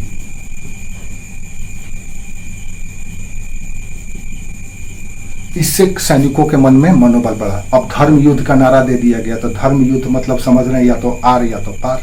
आज भी राजनीति में देखिएगा, जब भी चुनाव आता है वहां पे धर्म का पुट हो जाता है और पोलराइजेशन हो जाता है, लोग पोलराइज हो जाते हैं। आज बीजेपी का एक बहुत बड़ा जो ब्रह्मास्त्र है पॉलिटिक्स का, वो है धर्म, क्योंकि यहाँ की संवेदना को पकड़ चुका है। यहाँ के उनके जो नेता हैं उस मर्म को जानते हैं, क्योंकि भारतीय भूखे पेट रह लेंगे लेकिन धर्म से समझौता करना कतई पसंद नहीं करेंगे। अभी भी ऊंचा बोले, और कितना ऊंचा बोले बाबू। अच्छा, बाकी सभी लोगों के साथ ये प्रॉब्लम है, ठीक है। तो जिसको प्रॉब्लम है थोड़ा सा देख लो अपने साइड से। तो इसने ये स्ट्रेटेजी अपनाई। आपसे पूछा जाएगा कि जिहाद की नारा उसने किस युद्ध में दिया था? खनवा का युद्ध में। किसके खिलाफ? राणा सांगा के खिलाफ। अब राणा सांगा अकेले नहीं है, राणा सांगा के साथ हिंदू कम्युनिटी के जितने भी छोटे बड़े सरदार राजा हैं, सब के सब। उसमें प्रमुख है चंदेरी का राजा मेदिनी राय, जो MP में है। ये नाम भी याद रखिएगा, मेदिनी राय। इधर राजस्थान के जितने भी छोटे बड़े आपके राजा हैं, ये सब के सब राणा सांगा के साथ चंदेरी का राजा भी। अब ये जिहाद डिक्लेयर हो गया है, एक तरफ हिंदू दूसरी तरफ मुसलमान। लेकिन ऐसा नहीं है। आप देख रहे हैं क्या कि जितने भी छोटे छोटे अफगान हैं, नोहानी और फारूकी, इस तरह के जो अफगानी वंशज है, वो सब के सब राणा सांगा के खिलाफ साथ हैं। वो सब के सब चाह रहे हैं। हाँ,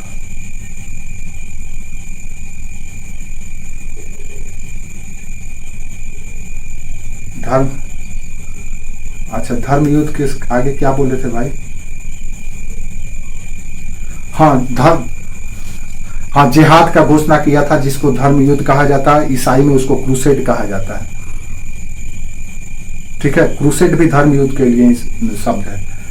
तो धर्म युद्ध क्यों था, कैसे था, तो क्यों लाया गया धर्म युद्ध, धर्म को? तो इसलिए लाया गया ताकि सैनिकों का मनोबल बढ़ सके। क्लियर है? अब धर्म युद्ध, लेकिन वाकई में शुद्ध ये धर्म युद्ध भी नहीं था। धर्म युद्ध तब होता जब एक पक्ष एक धर्म के साथ होता, दूसरा पक्ष दूसरे धर्म के साथ। लेकिन यहाँ की स्थिति कुछ विचित्र है। विचित्र इसलिए है क्योंकि जितने भी अफगानी हैं वो सब भी इस्लाम को ही मानने वाले हैं। और ये सब भी सुन्नी ही है। बाबर भी सुन्नी है, ये भी सुन्नी है। दक्षिण वाले मुसलमान रहता तो चलो समझ में आता कि वो शिया है, लेकिन दक्षिण वाले तो अभी दक्षिण में है, उधर से उनको कोई मतलब ही नहीं है। ये उत्तर के जो अफगानी है ये सब भी सुन्नी है, लेकिन ये बाबर के खिलाफ है। तो ये सब मिल करके राणा सांगा को सहयोग दिया। लेकिन विडंबना कही है कि कुछ भी नहीं हो पाया। और खनवा का युद्ध में 1527 में हुआ, जिसमें राणा सांगा पराजित हुए, इतना कुछ होने के बाद भी। क्लियर है? हाँ बोलो।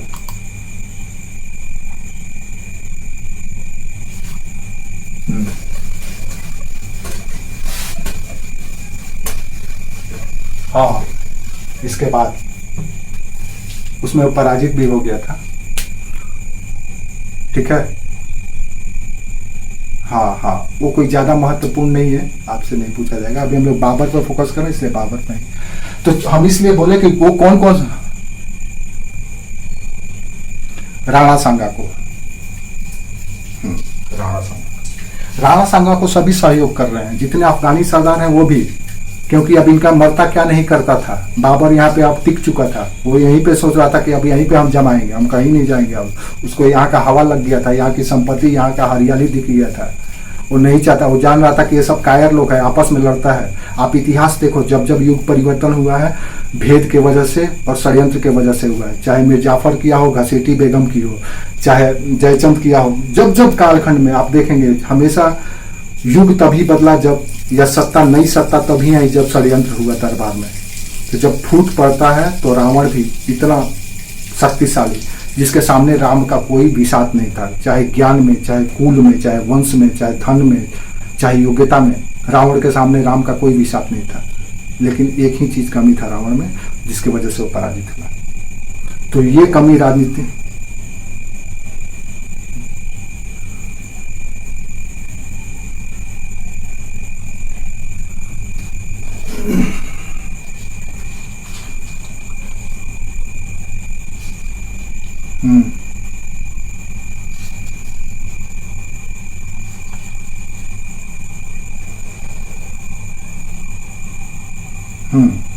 Very good. तो हाँ ठीक है। तो खनवा का युद्ध हुआ आपका क्या कहलाता है, 16 मार्च 1527 को। 16 मार्च 1527 को खनवा का युद्ध हुआ। इसी युद्ध में राणा सांगा बेचारा पराजित हुआ, इतना सहयोग और संगठन के बाद भी। और इस विजय के उपरांत उसने गाजी की उपाधि धारण की। युद्ध से पहले जिहाद और विजय के बाद गाजी।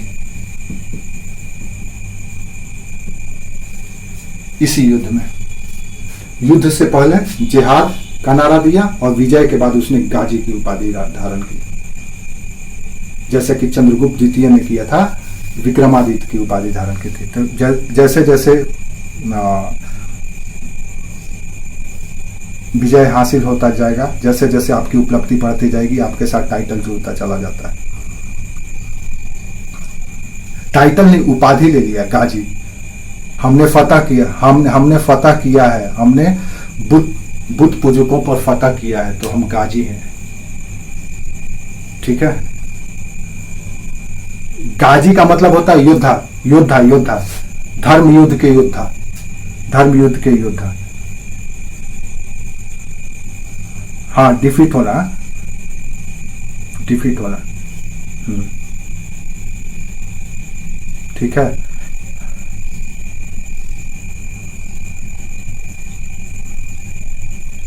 बस वहीं पे है खनवा, वहीं पे है खनवा, वहीं पे है फतेहपुर सिकरी के पास खनवा।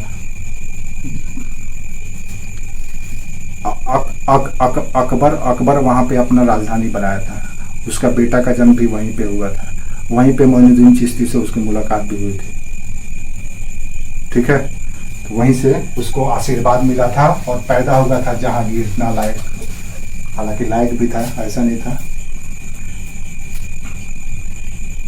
हाँ? नालायक इसलिए था कि राजनीति में कम, राजनीति में नहीं, नालायक इसलिए था कि राजनीति में कम, शासक और सुल्तान को राजनीति में और विजय में इंटरेस्ट रखना चाहिए, न कि चित्रकला में, संगीत में, इस तरह के। वो तो अकबर का इतना विषय। हाँ ठीक है, वो सब अभी छोड़।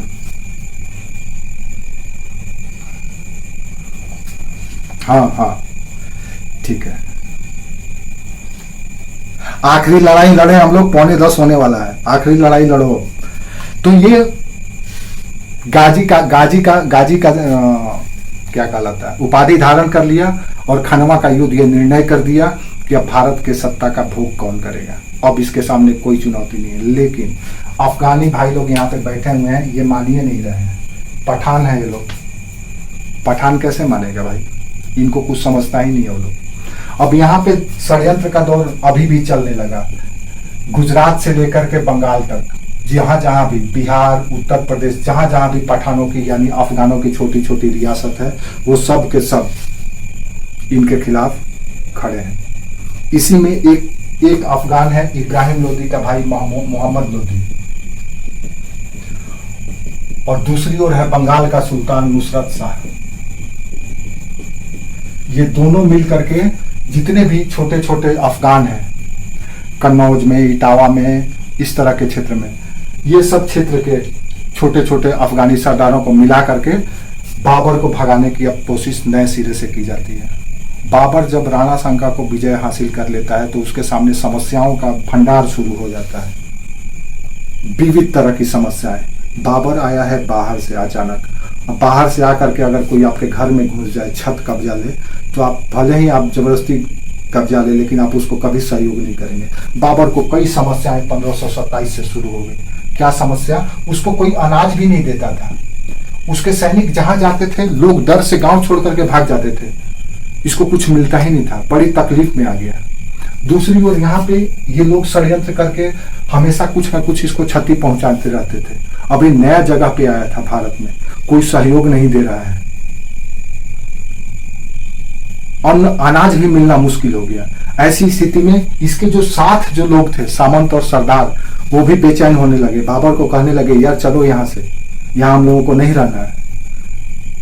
यहाँ गर्मी और भी अप्रैल के महीना में आए थे तो लगता था कि भारत में इन लोगों को हमेशा गर्मी है, तो गर्मी से परेशान होने लगे। तो बाबर इनको समझाना शुरू किया। बाबर इनको समझाया कि भाई देख ले, स्थिति यहाँ का बहुत अच्छा है, थोड़ा सा रुक जाओ, गर्मी भी खत्म हो जाएगा, फिर से ठंडा आ जाएगा। तो समझा बुझा। हाँ बोलो।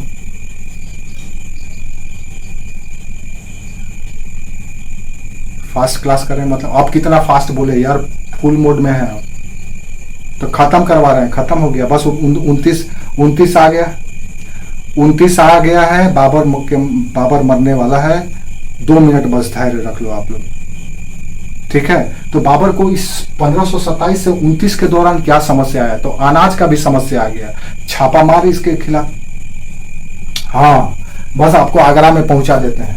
ऐसी स्थिति में ये जो अफगानों का ग्रुप है, जो मोहम्मद लोदी नियंत्रित कर रहा है। घाघरा में युद्ध हुआ 1529 को, आपको स्क्रीन पे दिखाई दे रहा है। 6 मई 1529 को घाघरा का युद्ध हुआ। इस युद्ध में मोहम्मद लोदी पराजित हुआ। पराजित होने के बाद भाग करके नुसरत शाह के पास चला गया। बाबर इसके साथ समझौता कर लिया, बोला आइंदा आगे से ऐसा कुछ भी मत करना है। नुसरत शाह बोला जा भैया तू अपना देख, हम अपने में मस्त हैं। और इस तरह से ये वापस अपना दिल्ली चले आया। दिल्ली के बाद बाबर चाहता था, इसी दौरान 1519 में घाघरा के युद्ध के बाद हुमायूं की तबीयत खराब होने लगी थी। तो ऐसी स्थिति में बाबर आगरा चले आया। बाबर खुद दिल्ली रहता था और हुमायूं आगरा में रहता था, ये 2 राजधानी थी उस समय। तो हुमायूं के पास आया।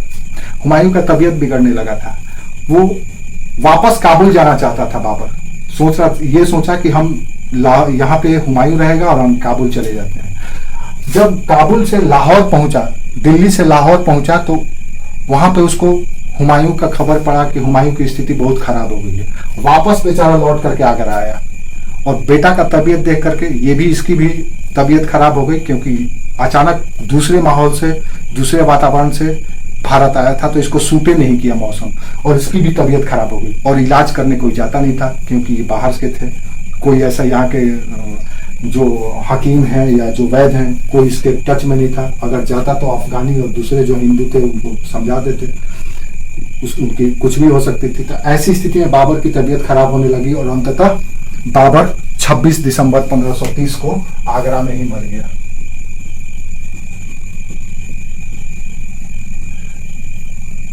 आगरा में बेचारा का ध्यान, इसकी तमन्ना थी कि हम जाए काबुल, लेकिन मर गया आगरा में। पैदा कहाँ हुआ और मरा कहाँ पे? पैदा हुआ फरगना में, मरा जैसे कि और भी लोग होते हैं। तो ये हुआ हमारा बाबर की कहानी। भारत विजय, मिर्जा से बादशाह तक, और हिंदुस्तान फतह से भारत फतह तक। हाँ, स्ट्रगल तो करना पड़ेगा सफलता के लिए, ठीक है। तो आप जिसको जाना है लीव कर सकता है। नेक्स्ट मीटिंग हम लोगों का फ्राइडे को होगा। हम आप लोगों को पीपीटी भिजवा देंगे, उसके लिए परेशान नहीं होना। आप लोगों को समझ में आ गया ना, क्लियर है ना? ऐसे ही दिमाग में रखना, यही सब चीज मेंस में लिखना है। जैसे हम क्वेश्चन बता दे रहे हैं मेंस का, अगर आप लिखेंगे तो अच्छी बात है। लिख लो, क्वेश्चन लिखो फटाफट, मेंस का क्वेश्चन। थोड़ा सा आप लोगों को प्रैक्टिस हो जाएगा कि आप कितना समझे। ज्यादा फैक्ट नहीं डालना है, जितना फैक्ट बोले हैं, जितने स्मार्ट तरीके से रिप्रेजेंट कर दोगे उसी में नंबर मिल जाएगा। तो कई प्रश्न यहाँ पे आपके बनते हैं, जैसे बाबर का भारत में विजय का कारण कैसे हासिल किया, या भारत विजय के विभिन्न चरण कौन कौन से स्टेजेस थे। कोई पूछना चाहता है? हाँ, आंसर राइटिंग हम बता देंगे। आप सिर्फ अभी क्वेश्चन जो है उसको लिख करके हमको कल बता दीजिएगा नेक्स्ट क्लास में कि आप लोग लिखे हैं, ठीक है। वो अलग से हम लोग बात। हाँ। तो कई क्वेश्चन आपसे रेज हो सकता है यहाँ पे, जैसे भारत विजय में सहायक परिस्थिति, विजय में सहायक परिस्थिति कौन सी थी? क्लियर है? दूसरा, हाँ बोलो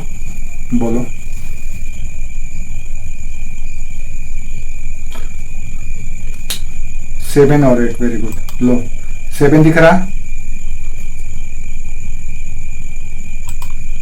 8 खनवा का युद्ध और फतह, भारत का फतह।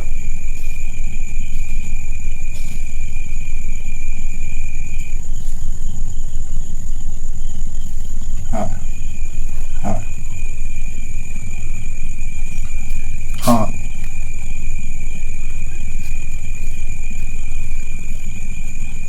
इसके बाद हम फ्राइडे को बताएंगे। उसका बेटा है ना यहाँ पे सक्सेसर हुमायूं, अब वो लड़ेगा 10 साल, उसके बाद फिर भाग करके ईरान जाएगा, फिर आएगा भारत में। हाँ बोलो। तब तक इस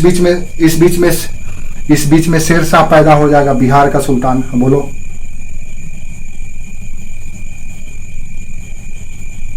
क्या 7 वाला कर दें? हाँ दिख रहा है, हाँ दिख रहा है, 7 वाला तो कर दिए हैं, देखो।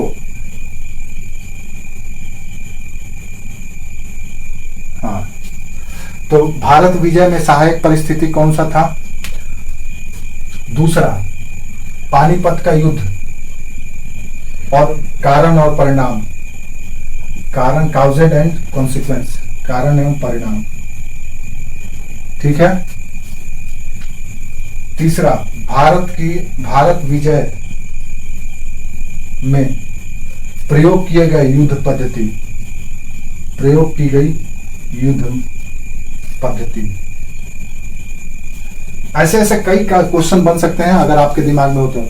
चरण, भारत विजय के विभिन्न, भारत विजय में प्रयोग की गई युद्ध पद्धति, भारत में बादशाहत या सत्ता हासिल करने का चरण, बाबर का हासिल करने का चरण।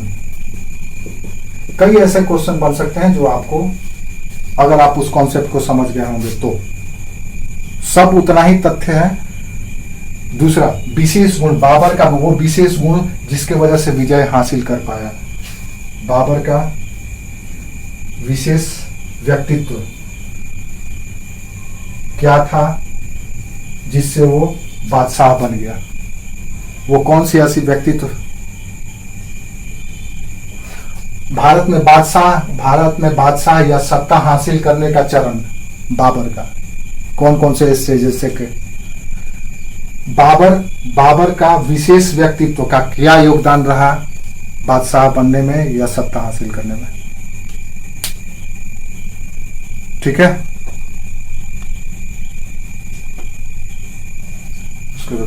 तो आज का क्लास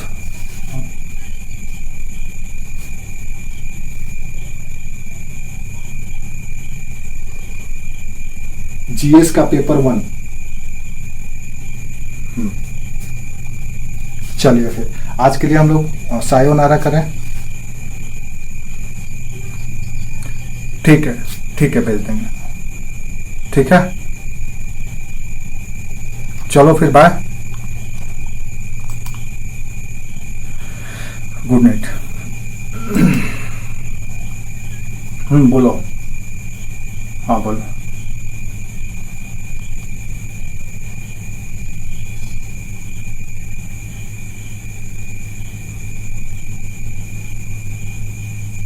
आप कहाँ पे रहती हो?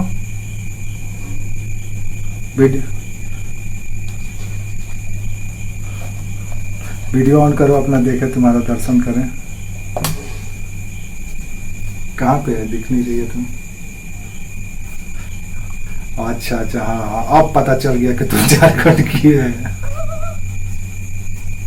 कहाँ, धनबाद, हजारीबाग, किधर? खोरठा बोलती है, रामगढ़, वही खोरठा बोलती है कि नगपुरी है? हम जमशेदपुर।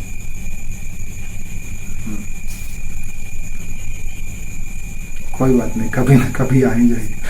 तो क्या, हाँ हम आते रहते हैं, उधर जाते रहते हैं। तो क्या सवाल था आपका, क्या सवाल था तुम्हारा मनी?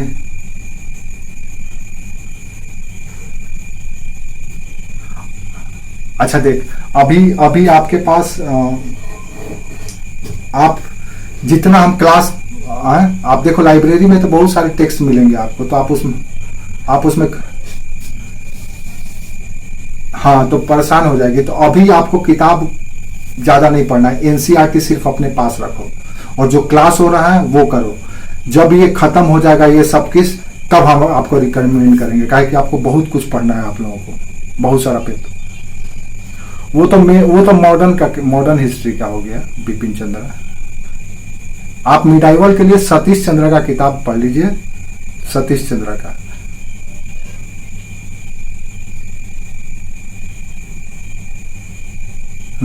वो भी पढ़ो। देखो ज्यादा बुक के चक्कर में एक बात समझ लो, आप लोग यूपीएससी वाले लोग, आप लोग को पता नहीं है कि आपका सिलेबस कितना बड़ा है। अगर आपको नहीं पता है तो ये जानकारी समझ दिमाग में बैठा लो, आपको हल्के में नहीं लेना है, सिलेबस आपका बहुत लंबा है। तो इस